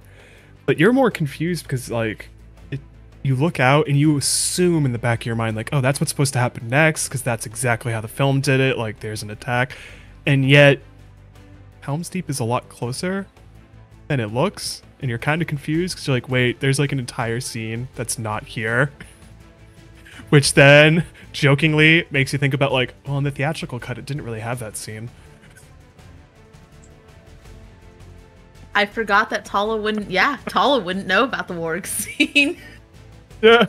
Kian does. So, but you as the player, but that. Kian does, yeah. So you Yeah. as the player, it's more like, oh, this scene's been deleted. Yeah, no, okay. Then yeah, I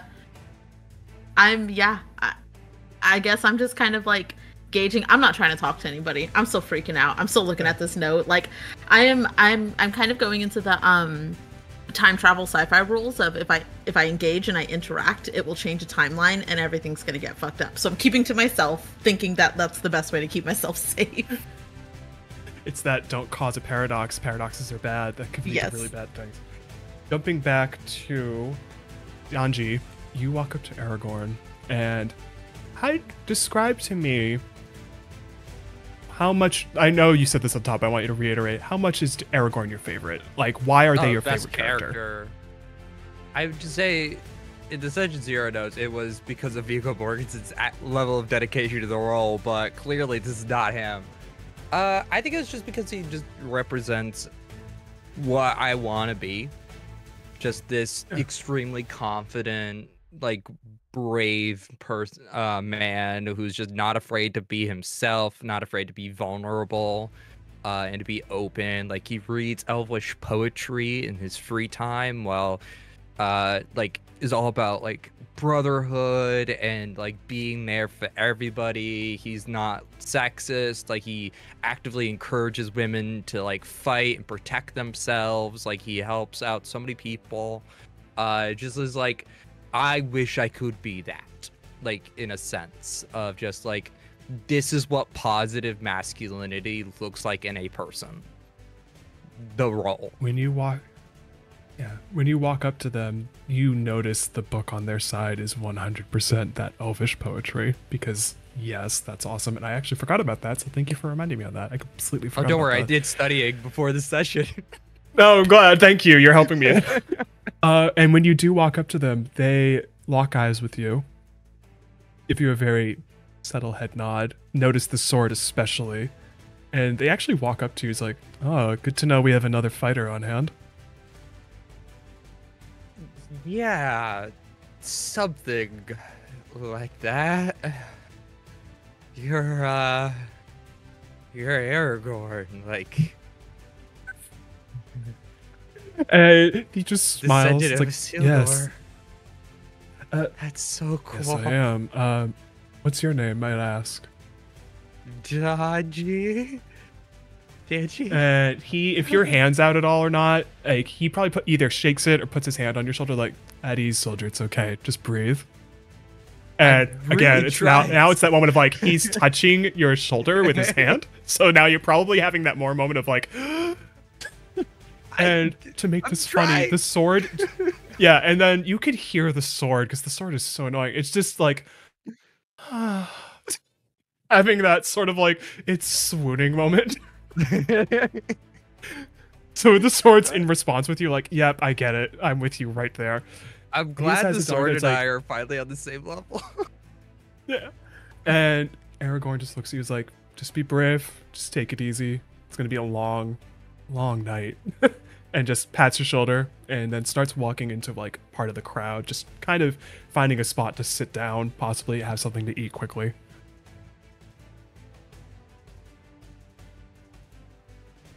Thank God I wore the white pants today.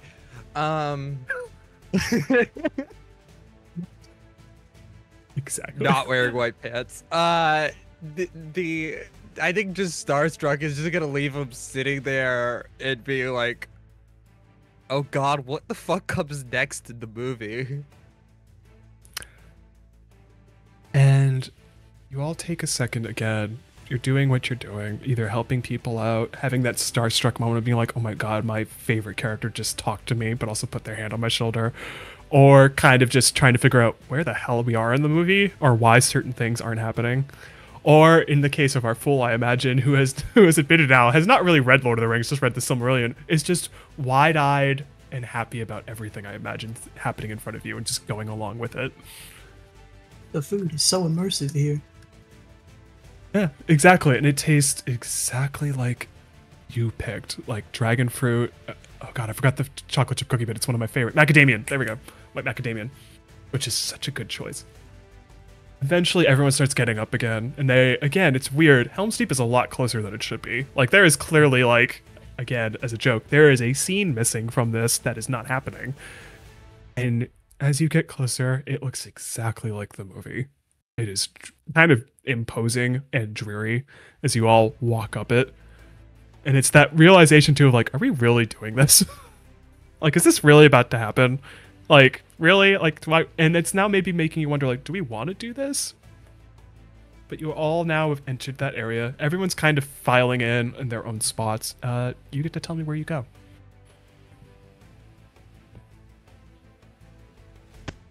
You don't see Marcus, by the way. They're still MIA. I'm definitely going to either like where the front lines will be, like on the like, you know, like literally like the tower in front where the people are gonna start climbing up. Or if there's like people who are kind of talking about whatever like the plan for like the for like surviving the siege, like if there's this is who's going there, like either of those places. You probably key into the fact that someone is talking about like, oh yeah, there's like a meeting going on up at the top trying to work out coordinations, like you eavesdrop on that, and maybe that's where you end up going. Or you also hear someone being like, okay, we're gonna have people stationed here, there. It's pretty much open to you as to where you decide to go and how you decide to approach it. Yeah, probably up to the meeting then, like wherever the important people are. That's where I'd head. Just because I want to check, do the others follow Jennifer? Or do you do your own thing?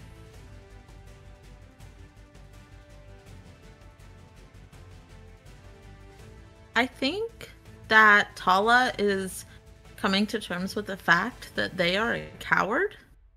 And so they are seeing other people like interact with the world and steal treats and talk to people and like be starstruck, and they are still just freaking out. And so she probably takes doesn't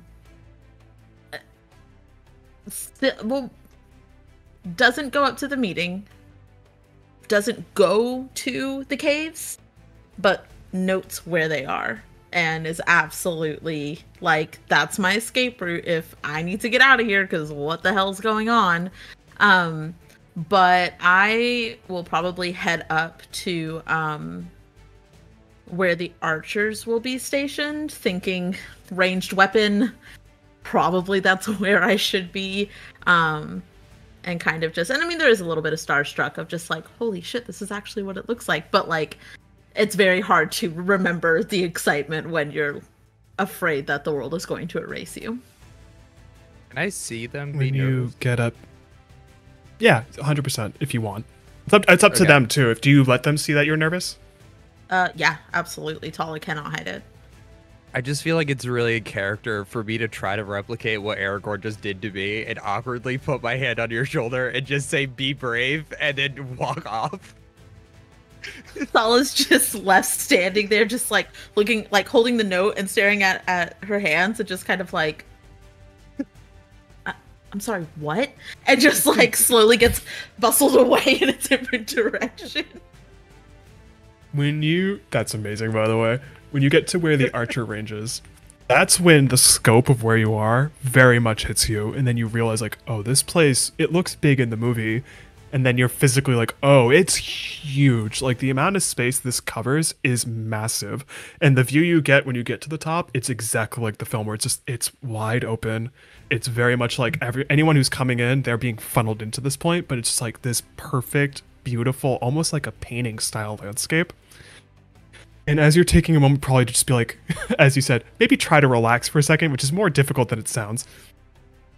You are very much caught off guard that you're probably looking at where the archers are trying to set up. And then, as I mentioned, because I want to be cheeky, Eowyn, who looks like Carrie-Anne Moss, just walks up to you, notices the Beretta that you probably have out, and they say something very odd that doesn't make sense to you. They're like, that is a nice crossbow.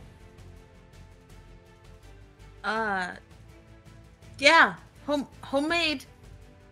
DIY. Yeah, it's a little different than the ones I've seen before, but that's interesting. Should serve you well. Yeah, and like immediately just like bright pink, just Yep. has no social skills at all. She just gives you a smile. It's like, just make sure that if you haven't eaten, get some food. And just starts checking in on everyone. She's not dressed like she was in the Matrix. She's literally dressed one for one like what Eowyn is wearing in Two Towers. It's very weird. And it's just kind of like, yeah. Good. I was gonna say, there's a moment where Tala is like going to hand the gun over to be like, can you show me how to do this?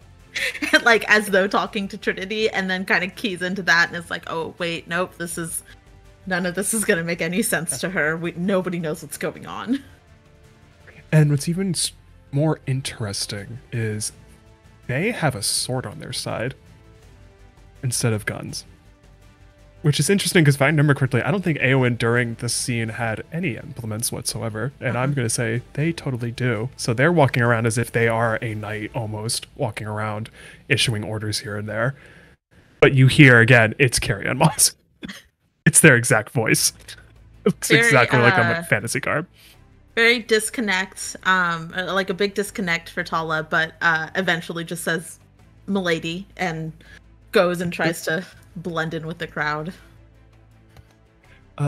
For Damien and Jennifer, do you follow Donji to... Or actually wrong, Donji and Damien, correction, sorry. Do you follow where Jennifer's going to get to that meeting?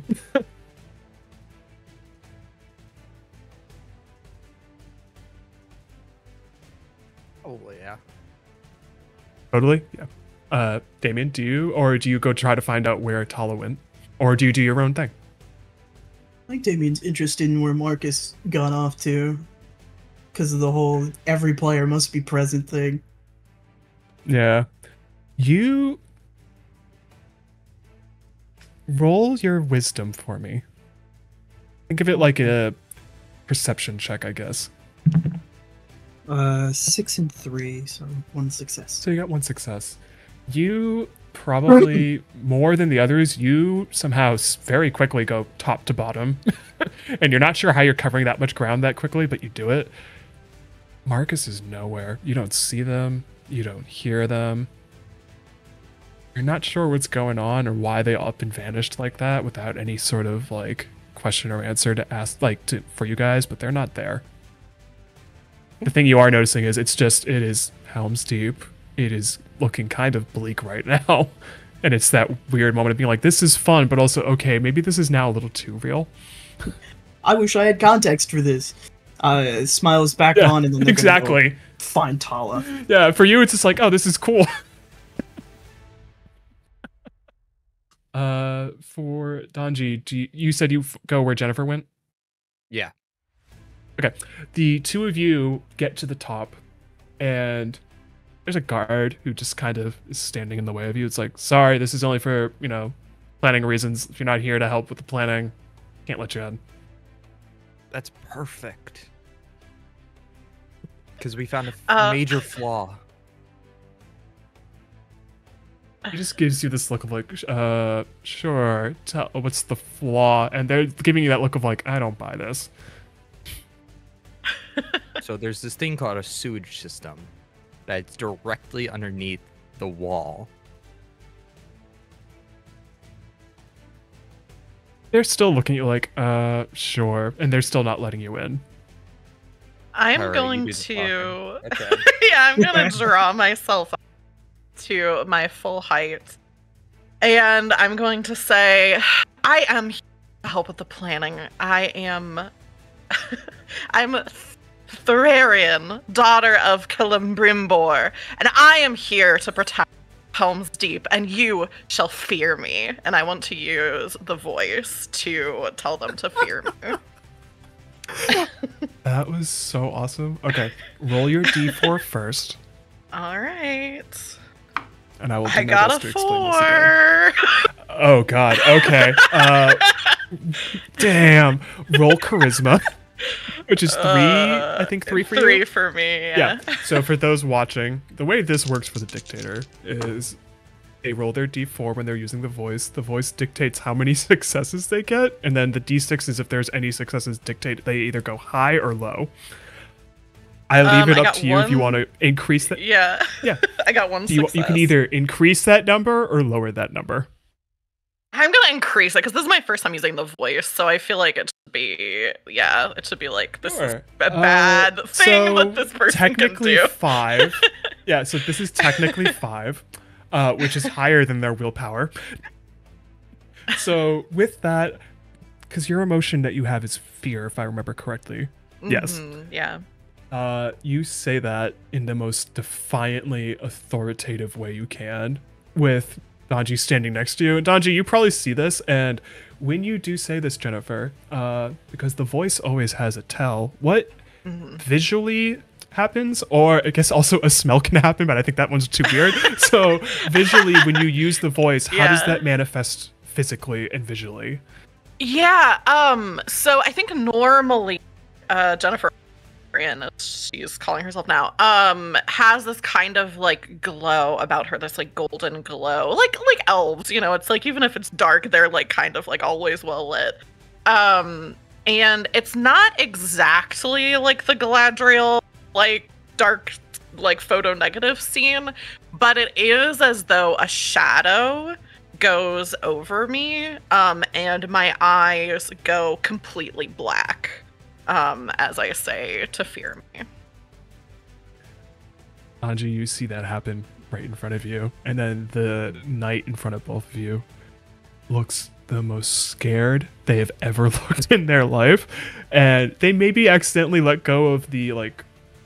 They probably have like a pole arm that they were holding. They let go of it immediately and grab it. Like and they don't finish their sentence. They just completely back off and lean up against the wall. Like, nope, not messing with you. I want nothing to do with this. Just go ahead. Just go in. I'm sorry. Or Don't like- mean to. I'm so sorry. I gesture for them to open the door for us, like very without like even a split second, yeah, they look, run to the rotate. door and open it for you like that, like so fast. And then I turn and like smile at Danji, and say, "All right, well, shall we go in?" And the sword for Danji, like you hear it just say, "I was not expecting that." Yeah, neither was I. Fucking Celebrimbor? Out of all the characters, you just pull some Sauron shit and you chose Celebrimbor as your fucking excuse, and then start walking in. That's so perfect, James. I love it. Yeah, I go in. That was amazing. You go into that meeting. It's Aragorn, Legolas, Gimli, King of Rohan. All of them are at a table, just coordinating, figuring it out. They all see you walk in, and it's that moment of question. And until Aragorn recognizes Donji, it's like, no, don't worry, they can be in here. It's fine. They probably have very good insight, and they, especially for Jennifer, they see how regally you're dressed, almost like Galadriel. Like, no one's immediately going to question that. It's like, nope, they are very much an authoritative figure. They belong at this table. And I would say the two of you help out with coordinating what's about to happen. And I would say for Donji, do you stand next to Aragorn as much as possible? For sure. Like, uncomfortable With close that- at times. Like, I know that technically I know technically it's loathing as your emotion, and that's a form of like technically jealousy and all that. I'm gonna say if you want, where's your emotional range at now in this room? Do you think it's at 1, a 2? If you want, it can be at a 3. Let me know what you're thinking. I think we're in definitely 3 territory of That's what I thought overwhelming. too. I'm so Yeah. jealous of how good he looks in this particular moment of like, this is what a leader should be. It's a lot of like self-hatred of like, I should be that and I'm not right now. And this is where your sword actually syncs up with you, and it's like, yeah, I agree with you. I wish I was like that too. Yeah, dude, he just looks, he's doing everything so well. And anytime like I try, like I talk about the sewers, they think I'm crazy. Like I don't know the fact that the orcs have the bomb. Like this doesn't end well. And for Jennifer, every time you look at Legolas, it's a little bit unsettling because, again, they look exactly like that literary agent you mentioned. And it's just more and more, it's like, minus the hair, because the hair is different. It's just like, why do they look like that? Why? That's not, no. It's like really psyching me out. Like, I'll be in the middle of like saying this thing that's like, so like knowledge of like the Lord of the Rings and like presenting myself, but I'll look over at Legolas and kind of like falter a little bit like for a second as I'm keep going, like the symbol of like my own self-doubt that like that's the agent that like things fell through with and I didn't end up being a professional writer, that like just keeps like psyching me out as I'm like trying to be like, yes, and then this on this side and like talking about Lord. Yeah. For Talo, because I just thought of something that's really funny and I need to do this now. You're obviously up at the top looking out onto the landscape. Everyone at this point is already in the keep. It's that when you take a second to look out, you notice there's like this group approaching and you can hear the knights shouting like, open the gate! We have assistance! And you're kind of confused, like, it seems really early to get assistance, not even nighttime yet. It's not syncing with the movie at all at this point. But when you look at who enters, and I want you to describe this, who does this group of people walking in look like, and what property are they from that's not Lord of the Rings? Oh. Because as our Neo, who's also a little bit of a troll, I feel like this is a great opportunity for you to have some fun messing with this. I would like for an army of, hang on, basically, and if this was the movie, this is the point where the elves show up to help out as the rangers, but I'm obviously, we're not doing that. I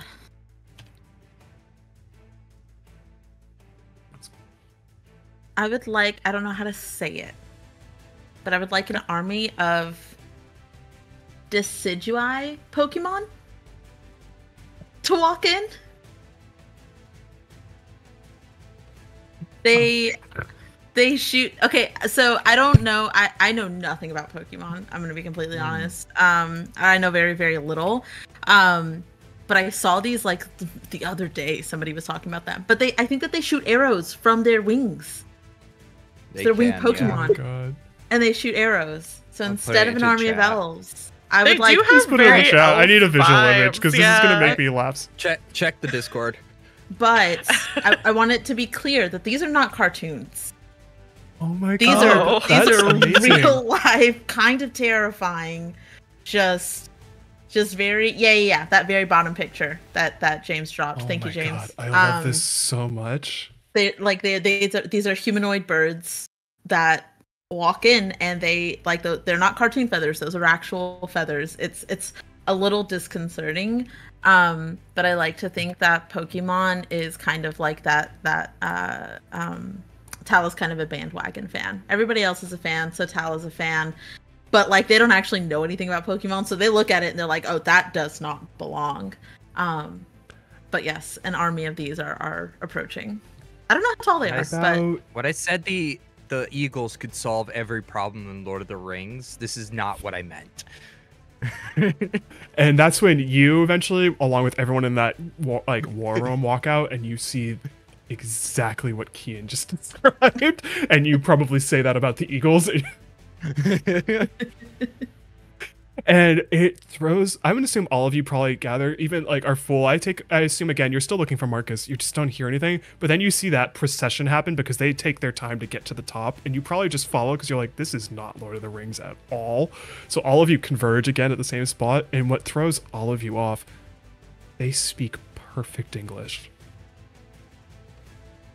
And it throws you off too because they don't call them by their Pokemon name. They do call them by Eagles, which for our emotion knight is probably annoying the heck out of you. Because it's not following the book. Like this isn't following the logic at all of what the story is whatsoever. Mm-hmm. I feel like I think Marcus I've now hit again, they- disgust in my emotion tree. It goes from loathing. Now Yeah. we're at disgust of I could maybe justify the Matrix, but fucking Pokemon replacing the Eagles? Fuck no. To be clear, So they're I'm- replacing the elves. The Eagles Yeah, they're could technically still show replacing the up. elves, but I know but the thing is, they refer to them as many eagles. changes. Yeah, they refer to them as the Eagles, Changes. and there's too many changes happening. So I think I'm now hitting disgust in terms of like the emotional spectrum.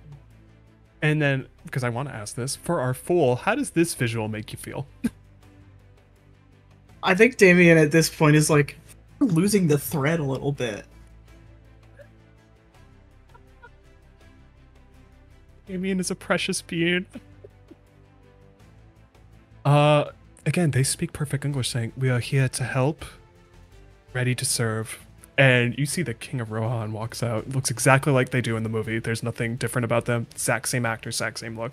And they just stand there like, very much like shocked, but also like, we will take any aid we can get. But also this scene leaves all of you like, what the hell's going on? This is not any more following logic whatsoever. Eventually, a couple hours go by. You take either a moment to have some food with people, which again, here and there, you see people that just, they both look like they belong in that setting, and then there's people who, maybe there's one or two people you remember, Tala, from like the Matrix movies, they're just walking around as regular people, and you're like, they're not from this property at all. For Jennifer, maybe there's another person who worked with that literary agent you just see as one of the main command like guards walking around with Legolas, and you're just, it's getting more and more unnerving because you're just like, what's going on? Why is this real world stuff coming in? For our Fool, you're just so happy to be there. It's happy to be included. But you're also, as you mentioned, it's like, this doesn't make, what's going on here? This thread is not connecting anymore. Like, this just doesn't, where's the thorough line? And then for Anji, Aragorn is still amazing. Like, there's nothing wrong about that, but it's just everything around him is just, this does not fit the book or the movie at all. This is all very off. Yeah, I'm just it's contempt at this point of just like, okay, we can go fucking home now. Like the fantasy of whatever I liked is now ruined. And as you say that, it gets closer and closer to nighttime, where you can then see that everyone's starting to set up around the keep because they all know what's about to happen. And as they do that, where do the four of you decide to put yourself? Do you decide to go into the fray with that, like stand guard with them? Or is this more, I love that you keep adding images and it's getting better and better. Do you stand guard with them? Or is it more you try to find a place to, like, as our Neo said, like, you're not a fighter. Why would I want to fight right now? I'd rather be anywhere but the front line. Do you do that? Let me know. Damien's at the front, shuffling their deck of cards. I love that so much. What about the others? I am looking for a clear line of sight to that sewer entrance that gets exploded, so I can try to take out the runner. You got it. Wherever Aragorn is. Of course. You know what? You know what? You're his right hand. You're standing right next to him on his right side. Yep, right hand. Hell yeah. And it's the most stoic you've ever looked, felt, and visually it looks like that when the others look at you. As both your, as I need to do this, both your capes or cloaks are flowing in the same direction perfectly as if it was like a perfect shot from a movie. I'm like, And then Jennifer, where do you find yourself stationed or at? Yeah, I think I would like to try. I don't think I'm going to use the voice for this, but I would like to try to convince one of these eagles to, like, not exactly be my steed, but like fly me out over the field at some point. Like, I don't want to be like over now, but I want to be like by one of them and be like at a certain point fly me out. The one you talk to, it's again, it's so funny. They speak perfect English. You look at them, you're like, that should not be the case right now. But they speak to you, it's like, hi, yeah, I can totally do that for you. And it's this very weird, like very friendly voice, which is like, yeah, if you want, I'm ready to help you out with that. I can even shoot and fly at the same time. This eagle turns around and is just like, yeah, my name's Marv. I'm happy to show you the sights today. Yeah, exactly. They talk exactly like that. They're just so happy to be here. I put my hand on their shoulder. Bless you, my ally. We shall fight greatly today. I'm just very like into my persona. They use non-fantasy lingo. They just go, hell yeah.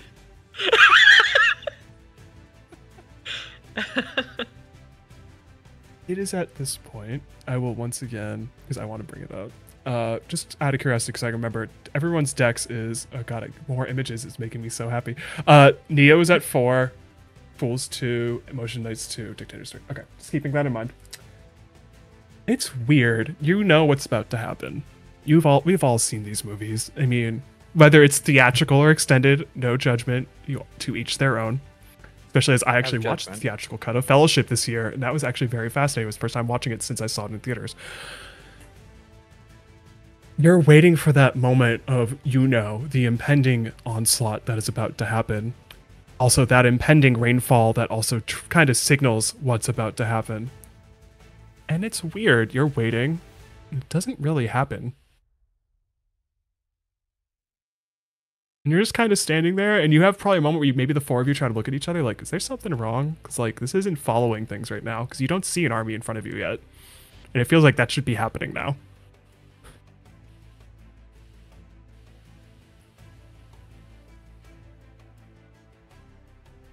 What part of the movie is this? Not one that I know of. Does it take this long in the extended edition? Is it like a couple of days in that version or something? No, this is one of those scenes that lines up perfectly.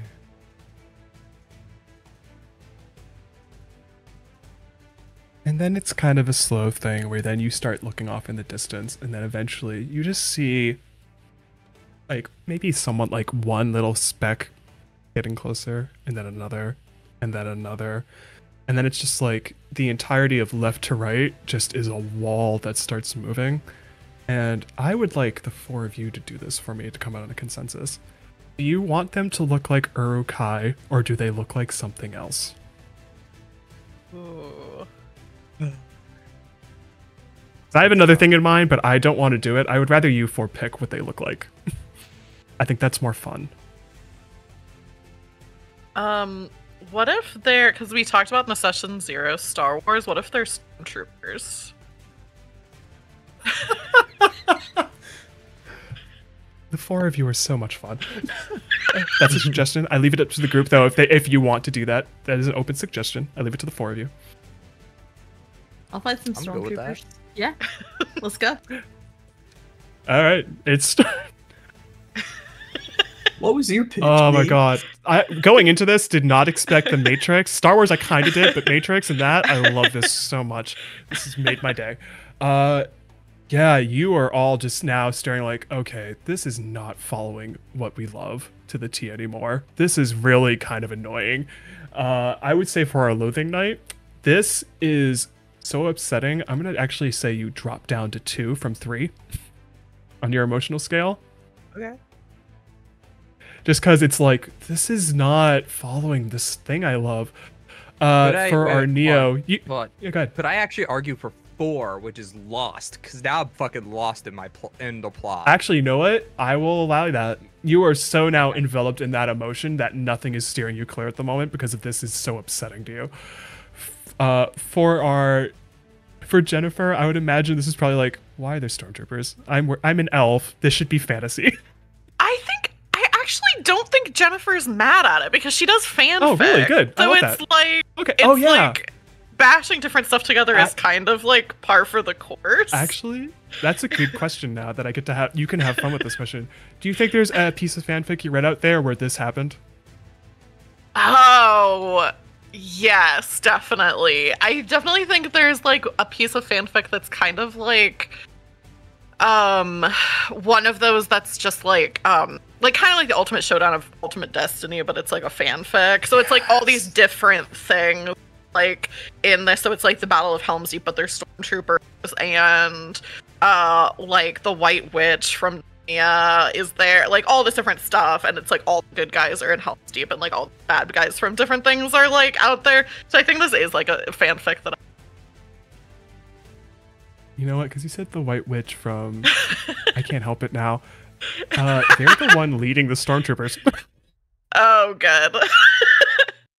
That's rad. For our fool, what's on your mind? I'm just curious because you're the kind of the new one to the group a little bit and the fandom. How's this all lining up for you? Because obviously you said where's the connecting thread at this point, but what's going through your mind?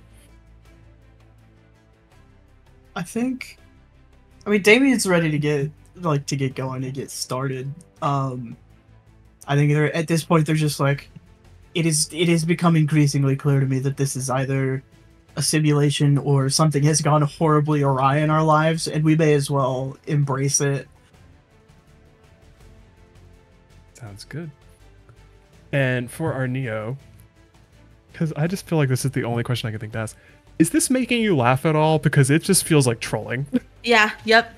At this point, the anxiety is still there, but Tala's getting a kick out of this for sure. And I would say especially, is Tala more of a sci-fi person, I imagine, because of the Matrix? Yeah. Yeah, seeing the Stormtroopers, I would imagine, is probably like, oh my god, that's awesome. And you're probably more excited about that than Lord of the Rings going on around you right now. I am not a Star Wars fan, so I don't know exactly what Tala would say, but I imagine that she will start filling in the gaps of when Legolas starts telling people where the armor is weakest. Tala will kind of start to spread word of where stormtroopers are most vulnerable. Oh my god, I forgot about that, and that's amazing. I completely forgot about that. And they're pinpointing the exact spots exactly as they do in the movie, and it's lining up with the armor. I also love that you keep adding images, James. This is making my day. It's gonna keep happening. And I just keep finding what property I can find Aragorn in and just keep slamming photos of it. It's amazing. At this point, the stormtroopers stop at the exact spot the Uruk-hai do in the film, and it's just dead silence until it starts slightly raining, and then the rain picks up to a heavy pace, and now it looks visually like the film does, minus obviously there's... Again, I did not imagine this happening today game-wise, and I love this. There are stormtroopers in front of you. And all of you know, there's that point where someone who's holding a bow and arrow, they're doing their best not to release it, and that's the exact moment it goes off. And then the ongoing battle begins, which we will now roll in. We will then go in our initiative.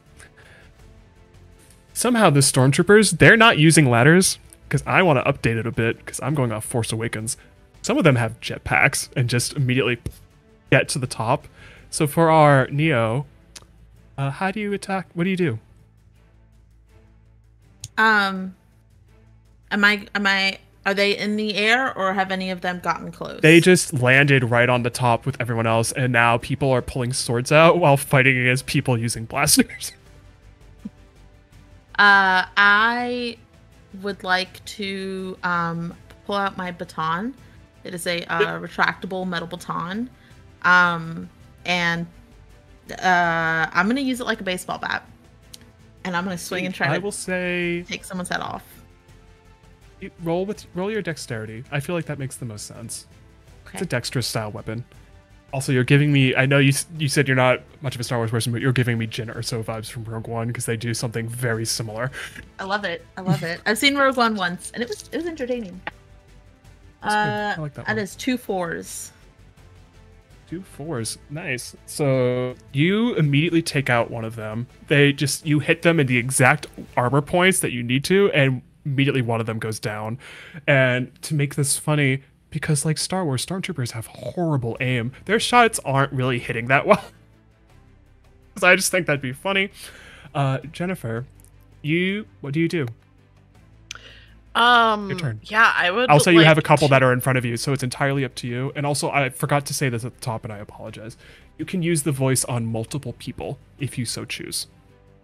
Yeah, I think I'd actually like to, and I don't know how many like take or, but I would like to have that Pokemon fly me like out Because I want to try to use the voice on the White Witch, knowing that she's at least one my of the God. commanders of this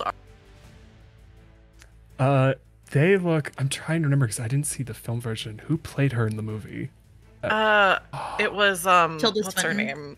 Yeah, Tilda Swinton. It Love looks her. so much like Tilda Swinton because I love her too. She's amazing.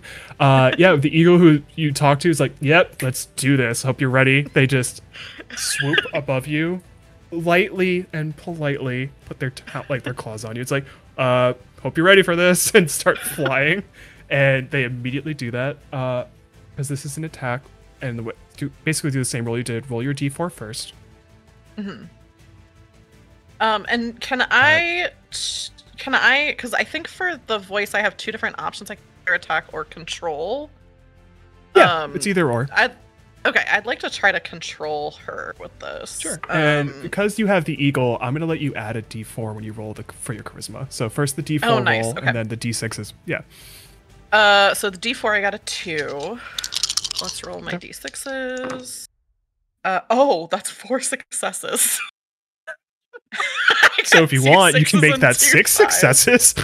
Oh my god. Yeah. So if it was 6, it would be lethal. I think I want to make a just 5.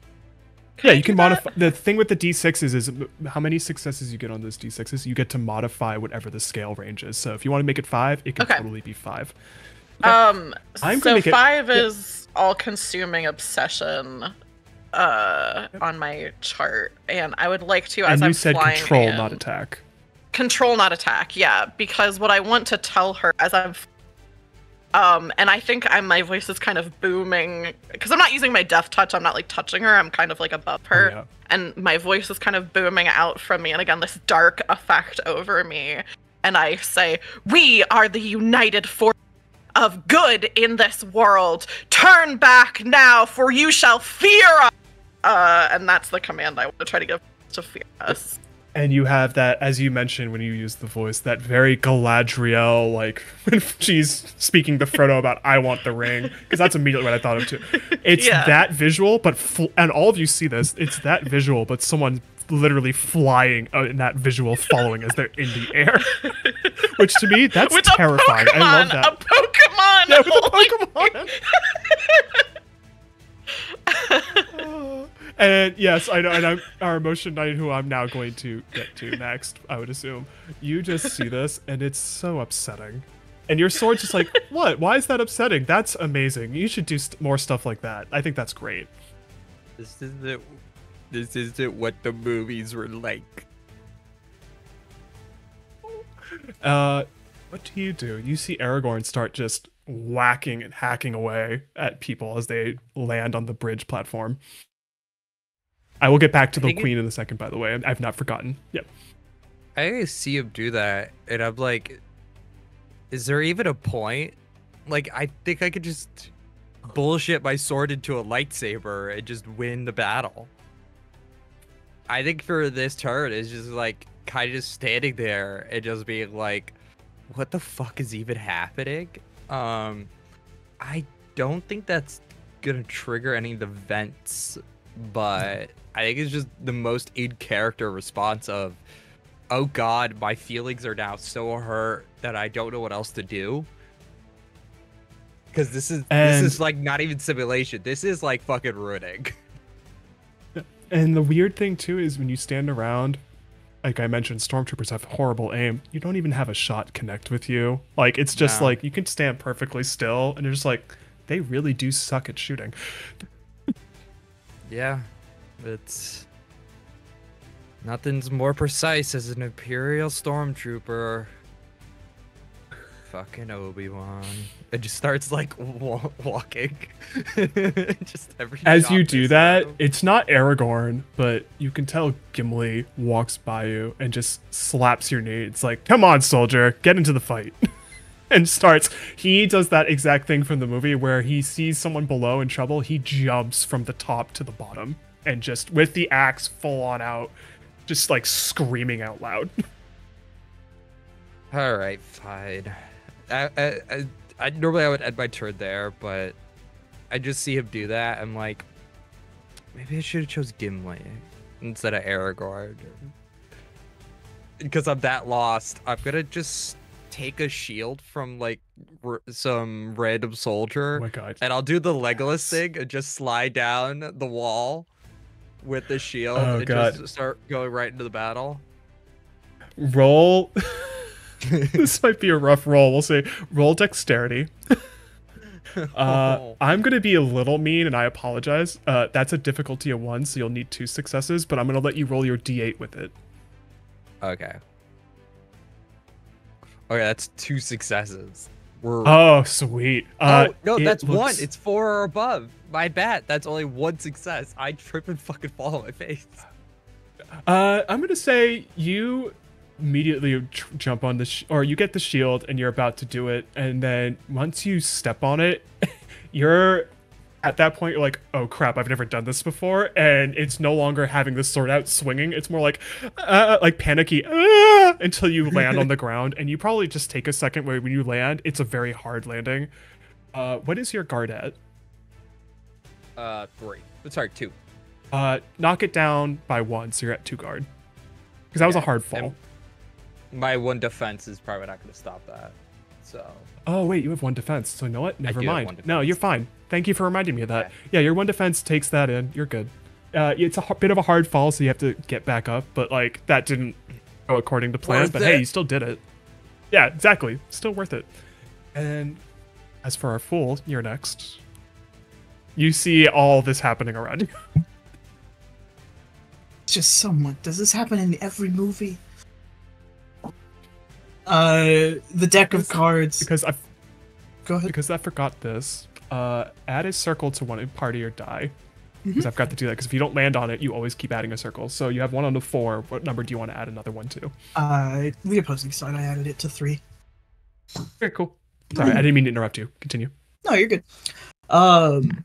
Cards are shuffled. They draw full hand, and they're just sprinting into the fray and tossing like a full fan, just Oh, to okay. get in the throng. Roll your dex. I'm gonna say if you're hitting more than 1 person, is that your intent, by the way? Just to check. Mhm.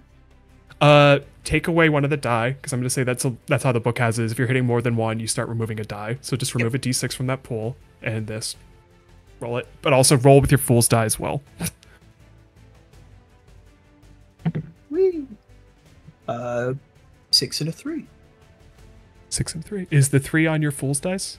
Yes, I designated this little pink. Oh, sweet. Okay, so all the circles now are back to 0. We'll get to that in a second. Because you got that 3, describe to me how that visually looks. Amplify it up, make it as flashy as you want. I think Damien literally just like flips in, unleashes a fan, and lands sort of in a grouping of them. And sort of picks up the cards after they fall if they disappear, or just sort of recollects and does a little like the deck where you flick it across your hands. I'm going to say, Arneo, you see that happen, and it's like the coolest goddamn thing you've ever seen. I am very begrudgingly impressed. Actually, no, not begrudgingly impressed. I've hurt Damien's feelings before, poking fun a little bit too hard, and so I think Damien hears Tala just kind of shout out across the way, "That was so fucking cool!" and like continues to run in. And I had thought of this earlier. I think I go and I grab Danji and kind of stand him up, and I look at him, and there's like, I look very, very serious, and then you realize that I'm trying to think of the line, because I have seen the extended editions. It's the only way that I could say that I don't like them. And I say, like, I'm pretty sure that there's a line about, like, fighting side by side with a friend, and I'm, like, trying to be really sincere, because I can tell. The wrong Danji- battle. You know what I mean? You know what I mean? We're gonna figure it out, okay? What the fuck is happening? I don't This know. is nothing like Lord of the Rings. What the No. fuck did you do? I didn't do anything. Bullshit. You're fucking the Matrix. I don't know if it's my turn, so I don't want to keep running with No, it. you can, if it's your, I'm going to say, as you two are having that moment, that point you were pointing out about basically the weak point in the wall, you do see someone trying to rush it if you want to attack them. Oh, I And absolutely they are do. holding, it's weird. It's not like the movie where it's obviously the big explosion, like the big, what looks like a bomb. I don't want to say that because that's very on like Twitch, all that, whatever. But like it looks more like, think like the tiny grenades in Star Wars. They're trying to thermal throw the detonator. thermal detonator. It's a fucking Yeah, it's a thermal detonator. I'm gonna turn around and I'm gonna try to bring him down. Yeah, roll your dex. And are you using the gun? Like your Yes. powered up gun? Yes. Roll your Now I d10 with am. that. This will bypass any guard. Oh yeah, it'll bypass that guard. Yes, it will. Yes. Which stormtroopers have horrible armor to begin with. So. Yo, that is 4 successes. One of them, I got an 8 on my Oh, nice. D10 Oh, dice. an 8. So with the d10, the way it works is obviously if it's if it's a 4+, it counts as a success. But also there's the interestingness that is, if it lands on an odd number, it does things just fine successfully. If it's even, you succeed, but there's a little bit of a quirk that happens. And I just want to do that because I just feel like this is fun. Yeah. You perfect aim. Wherever your pinpoint was is where you wanted to get them. Perfectly placed shot. You get that exactly. You don't miss your mark. The fun quirk is not what you think's going to happen, which is you would probably assume the ball, like the thermal detonator gets thrown, it hits the wall and causes a problem. It does the opposite. It goes flying backwards and it takes out an entire group of stormtroopers. And you're kind of just like, okay, that wasn't my intention, and you can see it happen because it's much bigger explosion than it should be, like out of Star Wars. It's like they're not supposed to be that deadly. They are deadly, but they're not supposed to have that big of a radius. It's almost as if in the actual Lord of the Rings movies when they put the bomb down, it's like that level of an explosion happens. And for you, it's just like, that makes no sense. That's great, it worked in my favor, but also that's not. Yeah. For our dictator. Oh, go ahead. I was gonna say whoever is around me, I am just going to ask once again, is there a gate to be bracing? I key and am very afraid of that because I think it's called Grog. I can't remember what it's called, but that thing terrifies me, the big rat. So yeah. On a side note, thank you for the raid, Sword and Key. Thank you. For the raid. You're awesome. As you've asked that, to go back to Jennifer, because I did not forget, the White Witch just sees you, sees that aura that happens, and just stops moving. And again, it does look like Tilda Swinton because yes, obviously, yes. Oh my god, yes.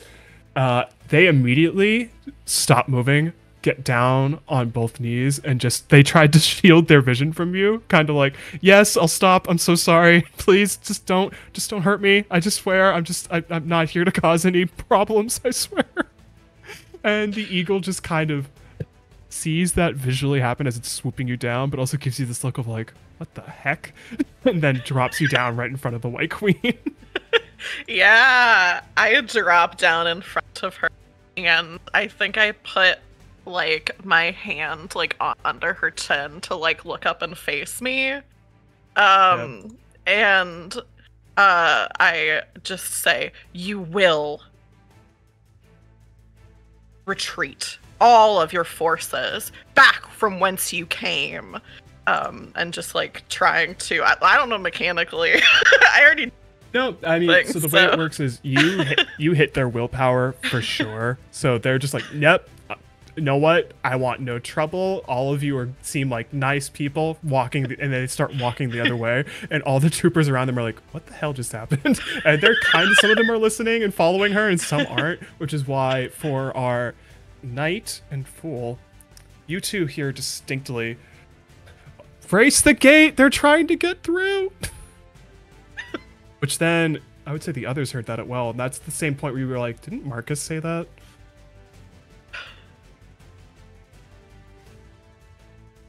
brace the gate? Yeah. Is there a gate that we It's the see? main gate that There- you walked through to get into the keep. Yeah. I'm booking it. You book it. Does anyone else? Actually, I'm going to say for our dictator, you're actually up in the front. So if you're to try to get there, you need the eagle to pick you back up, bring you back I was over, gonna say, and I then need get to there. have the eagle fly me back over the field. Yeah, I'll like gesture for the eagle to like take me over to the gate. I'll say to the gate. You notice when the eagle does that, they're a little more wary around you after your voice tell happened. They're like, I will do exactly as you say. Just whatever you did, don't do that to me. And they pick you up and very casually fly you back. Yeah. For our full in emotion night, do you follow where go to the gate? Do you still stand and fight where you are?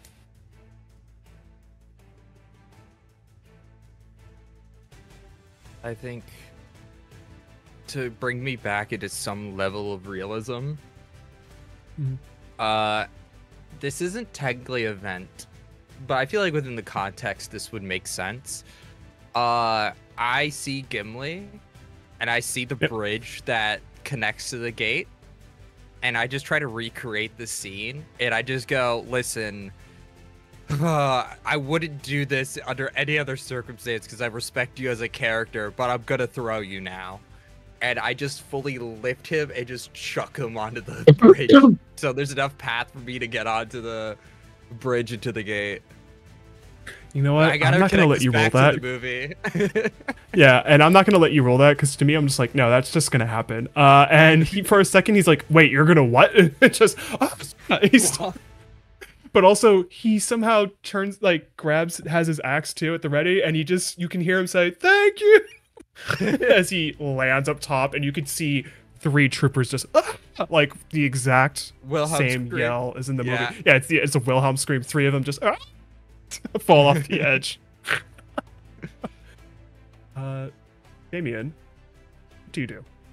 What do I gotta do to, like, spring back over this wall so I can brace the gate from the inside? I'm also going to point out for you, and you're the only one who seems to pick up on this. Anytime a trooper goes down, you hear the most familiar, because you said Scott Pilgrim, and it's been in my head now. It's the, I'm so sorry, I'm about to introduce this. You know the sound you get in a Sonic game when you pick up a coin? It sounds exactly like that. Or a ring, sorry, not a ring. It's a ring. Whenever you hear a ring, it's that bright and cheerful sound effect noise. Anytime they drop down, it's almost like you're seeing a number go up, like a ding.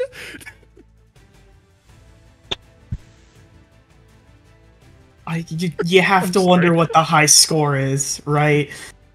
Yeah, and the thing is, I'm gonna say that you're not sure what the high score is, but you are seeing numbers pop up, and I'm gonna say you're the only one seeing that.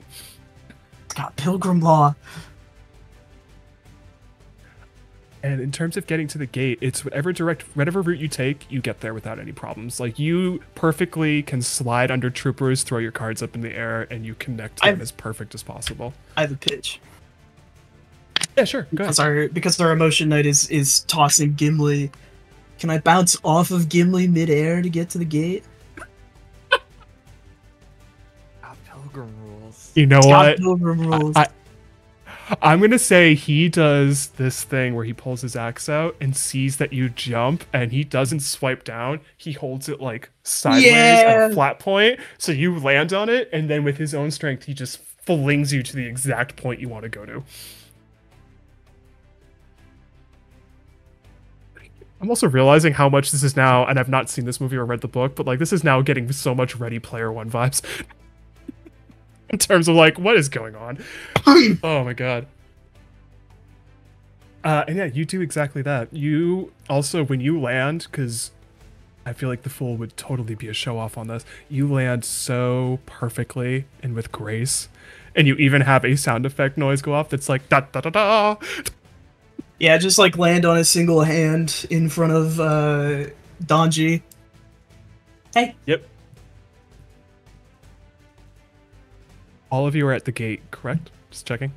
or going towards the gate. Yeah. Mhm. It's exactly now like that scene from the movie where all those guards are just like, brace the gate, like, hold the gate, hold the line. And they're all like, anytime the gate, like, it tries to cave in, it's that point where all of them get jolted backwards. And then it's just that mad dash forward of like, "Ah!" Hold the gate in. And then everyone's just shouting like, grab whatever you can, brace it, make sure they don't get through. And what's funny for me, because I want to do this, what is something, and I want each of you to do this for me and tell me. Obviously, you all met on a Discord. You all have varying opinions about the books and your own thing. What are some bad takes that you've seen on that Discord from others that you've interacted with? Because in my opinion, Ian. when you're bracing the gate, you're hearing some of that dialogue, and it's very confusing coming from the stormtroopers on the opposite side.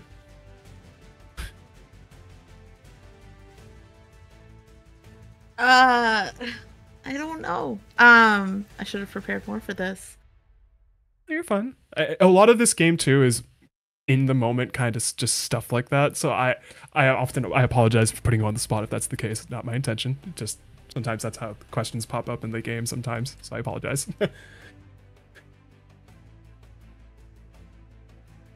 Feel free if anybody has one. I'm trying to. Yeah. I'm thinking. It's I'm gonna say it's one for each of you. Yeah. I think it's probably my my actual Lord of the Rings opinion, which is just that the battle scenes are way too long. You hear a stormtrooper on the other side saying, "This fight's taking forever. Why?"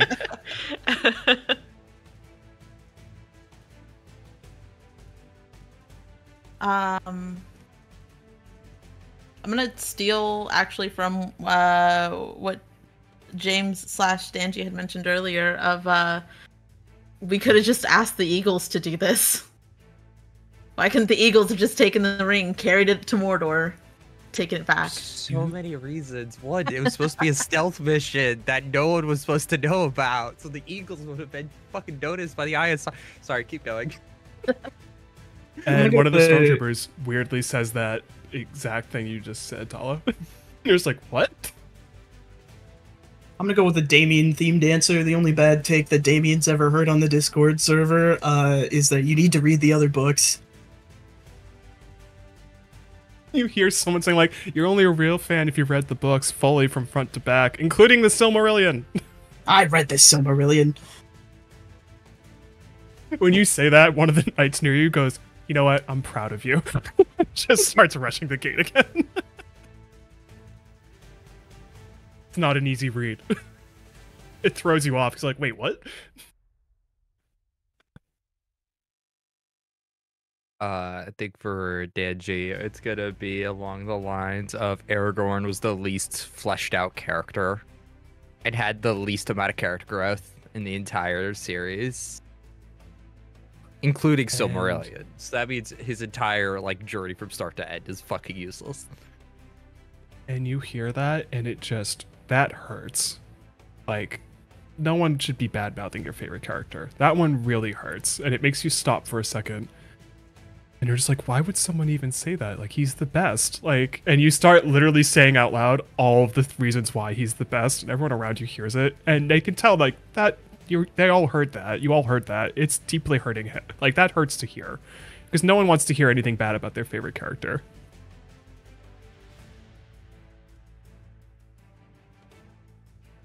Weird thing happened, which is the door's braced, or the gate's braced, and all the noise just kind of stops.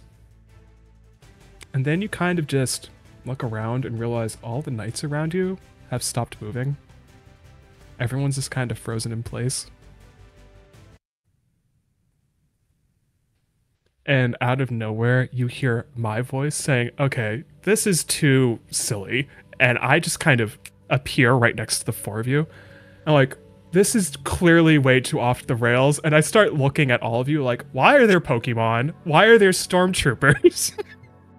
And I specifically maybe look at Tala a little bit more. Like, also, Matrix? What?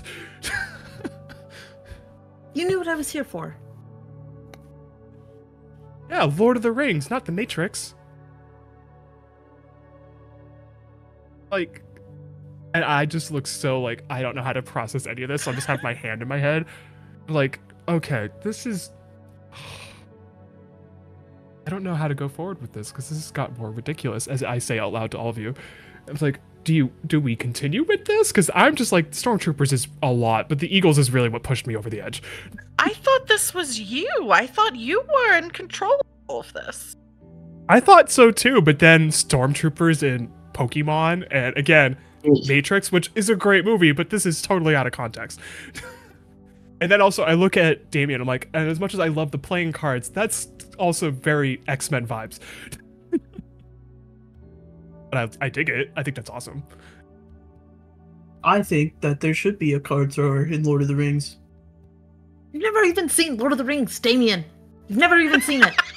Don't need to. You haven't read it. You don't know anything about it. I have been ready to go home since this started. Can we please go home now? And I actually look at you and I'm like, you know what? As much as I want to stay and correct this, I don't think this is beyond correcting. I would also like to go home. What? Are you two? This is the most incredible thing that's ever happened to me. This is, of course we have to stay and continue. We could live out through the whole books. We could do whatever we want. We could live here forever. Yeah, but there's like a Viggo Mortensen signing at like 2. And I would really like to get to that. There totally You is. can fight alongside the actual Aragorn. Why would you ever need to go to a sign? Well, listen, this one's cool. I like this. But I like the other one a lot more. But I think this one's brilliant. So I want to go beat Viggo. Also, Jennifer, you're actually I'm not- good at this stuff. I'm not Jennifer. I'm Oh, I'm boy. Thorarian. Oh. Are we still losing the thread? Is that what's happening here? And as you are talking, you're noticing more and more, like behind you, where it leads into the keep. That white room you started in, that was kind of fuzzy. It's like that's slowly getting closer and closer now, as parts of the scenery around you are fading away. Like, guys, we need to make a decision now. Do we stay or go?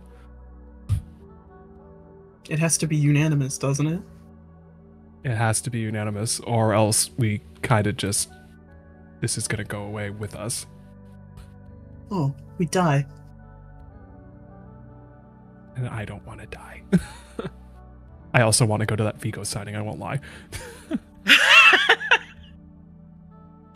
I think the darkness kind of comes over Thorarian a little bit as she's considering like what everyone's saying. And she says, I could make you stay here with me. I could make you want to stay here with me.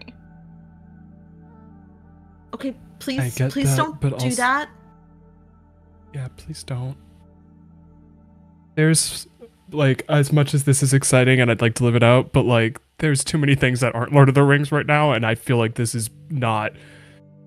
This might be beyond saving a little bit. Isn't the worst. Trust me, kind I'm of with you. I would fan- love to live this, but I can't do this with Stormtroopers and Pokemon in the same world. That's just too weird. You're just like my kids. You don't appreciate anything that I've done. Okay, yeah. Back to case in point, abandoning your children. That They're adults. They have Okay. their own lives.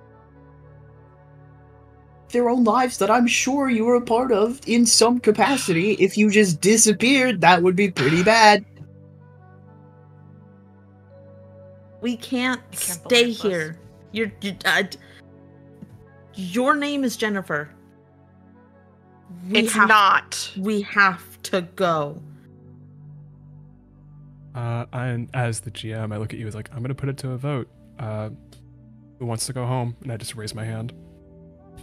I don't know who Viggo Mortensen is, but I do have classes and stuff. Yeah, I Um, kind of also have a job to get back to and all that. I very slowly and reluctantly raise my hand. And when you do that, we all immediately, everything around us goes blank, and then we are just back in the hotel room. dressed as we were at the convention, as if nothing had happened. And you even probably look at the time when you like check your phones or whatnot, only as if like 5 or 10 minutes has passed. And where I want to end this is, one by one, I would like each of you to give me an epilogue of what you do next, either at the convention or after the convention is done. Starting with Damien. Damien returns to the con to like enjoy their time out and about, and they pick up a new book at the reference of Star Wars, a single extended universe book that does not in any way seem to be connected to mainline Star Wars canon. And they pay for it and they purchase it so that they could go home and read one single Star Wars book. I love that. And when you do you think you go back to reading any, or actually trying to read Lord of the Rings, or like the actual books, or is it more just I read the Silmarillion, that's all I need to know? Yeah, that's all. I got everything I needed out of the Silmarillion. I don't need to know what happens before or after. Anytime, though, you, after this, pick up a deck of playing cards, you instinctively feel the need to throw them. Like Gambit. I think they actually do go out of their way to learn, like, proper card throwing. Yeah, I do too. Donji, what about you? I get that. I'm going to say you do make that Vigo signing, by the way. I do totally believe you make that Vigo signing. I make it work. I think they start to like try to better themselves after meeting Aragorn, just taking like his words into account, and just I think just starts spending more of his time like just try to become a better person in general. Maybe not like lusting after Aragorn anymore, but just be like, this is a cool role model I have. Anytime, and obviously you do that, but whenever you see or watch, when you watch the movies, or maybe have a piece of Aragorn art, because I have to go off the overlay thing that you're doing right now because it's on my brain. Tons. Yeah, it's tons. Whenever you see the sword, though, the sword you heard in the game, like that voice pops in your head and then it goes away. And maybe it's just more of a reflexive, like, that was a weird thing, or maybe it's not. Who knows? Paula, what about you? I think I'm very, very intentional about telling Jennifer how cool she is. In part because she's my roommate and I'm a little afraid of her now. And in part, Can I? Oh, go ahead. I was just gonna say, can I say, just because we are roommates, I think the first, like, when you do go back to the hotel room, Jennifer has like checked out, like, without telling you, and so like the door is like locked, like Jennifer's gone. Like, you can still have like have said something to her before that, but I think it's like she doesn't stay for. Wait, but Jennifer booked the room. Do I still have a room? I don't know. I think I don't. Then Tala definitely, as we're like heading back, like as we're like in the space, like tries to give Jennifer some compliments. If Jennifer leaves, then I think later on we see Tala doing the very real, authentic con experience of sleeping on my bags in the hallway, in between sessions. Oh, no. And you know what? I'm gonna say it. I see that, and I'm like, okay, I can't. No, we're not doing that. I've done that once before in my life. It's not a fun experience. Also, no one needs that kind of back pain. I'm just like, just crash on the couch in the room I have. You can get to meet a bunch of other people that you haven't met yet. Thank God. And I look at you like, and trust me, they're not all Lord of the Rings fans. It's a wide swath of like just fandoms and interests. You're fine. And that's when I probably confide in you, like, just so you know, the Stormtroopers probably are my fault because I actually really am also a big Star Wars fan. We could have been bonding over that the whole time. I know, I'm sorry, but I also got scared that I couldn't talk about it for some reason because of my position in that Discord. And It's that's fine. when we probably start having a full-on conversation of being like, which, like, all the characters and whatnot, yeah. And with, actually, that'll be my epilogue with you. I'm gonna say we just have a fun bonding moment, being like, different fandoms are great. And then I'm gonna end on Jennifer. You check out of the hotel, but what else happens? Yeah, Jennifer, I think, like, when Tala tried to be like, oh, you're so cool, and, like, that conversation, Jennifer just kind of iced them out and, like, was very, like, not responding at all. It wasn't, like, a silent treatment thing, but was just a very, like, oh, thank you. Like, very flat affectation, like, not really engaging. Goes back to the hotel immediately, like, checks out. I think tries to, like, cancel the hotel room or get, like, whatever money she can back from it. Leaves the Discord server. Does not contact any of you ever again. But before that whole adventure, the fanfic that she was writing was very, like, in Lord of the Rings, like, scenes that, like, would have been in the books, but making those books longer, just what has always been needed. And afterwards, like, from that point on, still publishes fanfic under the same name, but all of it is much more, like, self-inserty kind of fanfic with this character of Thorarian, and, like, what would have happened in the books if Thorarian would have been there, or, like, different other things of, like, just things set in, like, Middle-earth, but not Lord of the Rings specifically, like, this other character, and, like, that's, like, her fanfic, like, takes a turn. And I'm gonna change a little bit. I'm gonna add something to this that'll be fun. That literary agent who drugged you off, they actually message you back, be like, hey, are you the one writing this character in this fanfic? And probably say either yes or no, depends on how you do you say yes or no. I don't want to assume anything, so Yeah, I think would, like, take credit for it. then they start talking to you like, that character's really cool, we should work on this, and you end up actually having a character that gets worked on for a possible thing, either book or whatnot. But it's that type of thing where you're like, really, it took something like that to get your attention? And you're like, oh, well, good to know I have a character now that resonates with someone, so yay. Yeah. It's one of those like, you had a very bitter end, but the ending of it now is like, oh, something turned around for me and I did not expect that. Yeah. Nice. And from there, that's the end of our session, guys. It was a ridiculous game of die, which is what I wanted going into this, and I appreciate the four of you so much for being okay with how silly that got. Because I did not expect, as I said, Pokemon, Stormtroopers, or the Matrix. Don't forget Scott Pilgrim. I'm so proud of all of you. Thank you all so much for joining us today. Thank you to my amazing cast.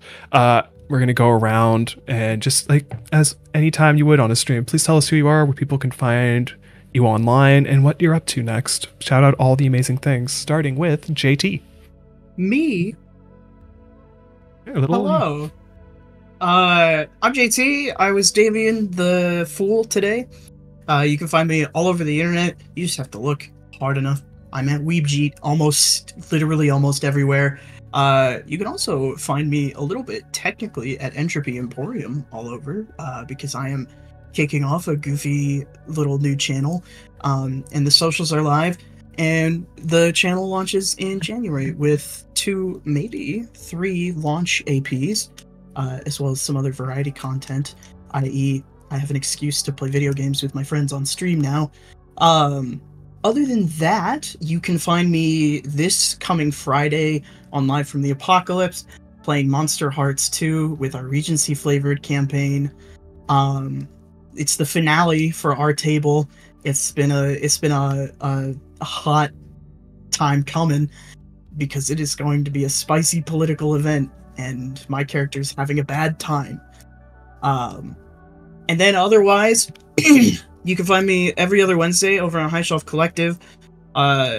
Next one will be the 27th, running the Beacons of Farlight, which is a Beacons game, which also just got released. Shout out to Pirate Gonzalez Games for getting their game officially out and released and formatted. The book is beautiful, and the game is very fun. It is Fantasy Lancer. And they are on their second to last episode for the first arc over on High Shelf before we start with the Beacon Bites, which are going to be little 3-session mini games between each arc as I sort of get everything prepped for the next section of the game. Other than that, that's all I've got for now. Keep an eye on socials for more announcements, including the 3rd Game Master announcement for Entropy. I'm very excited about it, and thank you, Nate, for running this game. It was a lot of fun. It was a good time. Yay. You're awesome, JT. Please do watch their Beacons game. It's so good. It's pretty fun. Next up, Taylor. Hey, I'm Taylor. You can find me online at Roll Felicity, pretty much everywhere. I write more long form stuff about TTRPGs on Tumblr. So if you like people talking about things they like and don't like about different games, you can follow me over there, as well as just regular Tumblr reblogs, which is more what I do. Also, I do stream TTRPGs on my own. I don't have anything the rest of this month because the holidays, but starting in January, I'm gonna one shot, which is mostly what my channel is. And also I have a backlog of all those one shots on YouTube. That's like 30 something different systems that I've run one shots in, so you can check that out.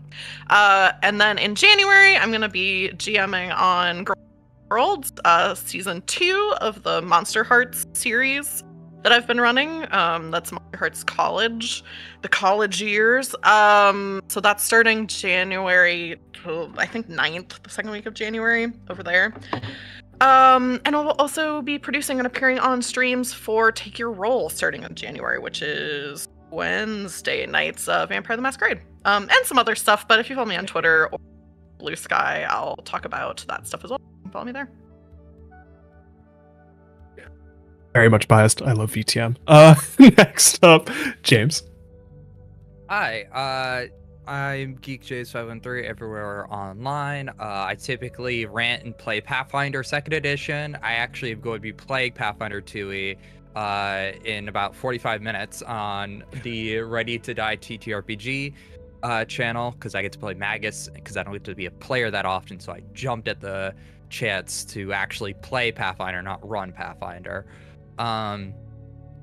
Yeah, I will be back in 3 days GMing Pathfinder, surprise, surprise, for Lost Caravan.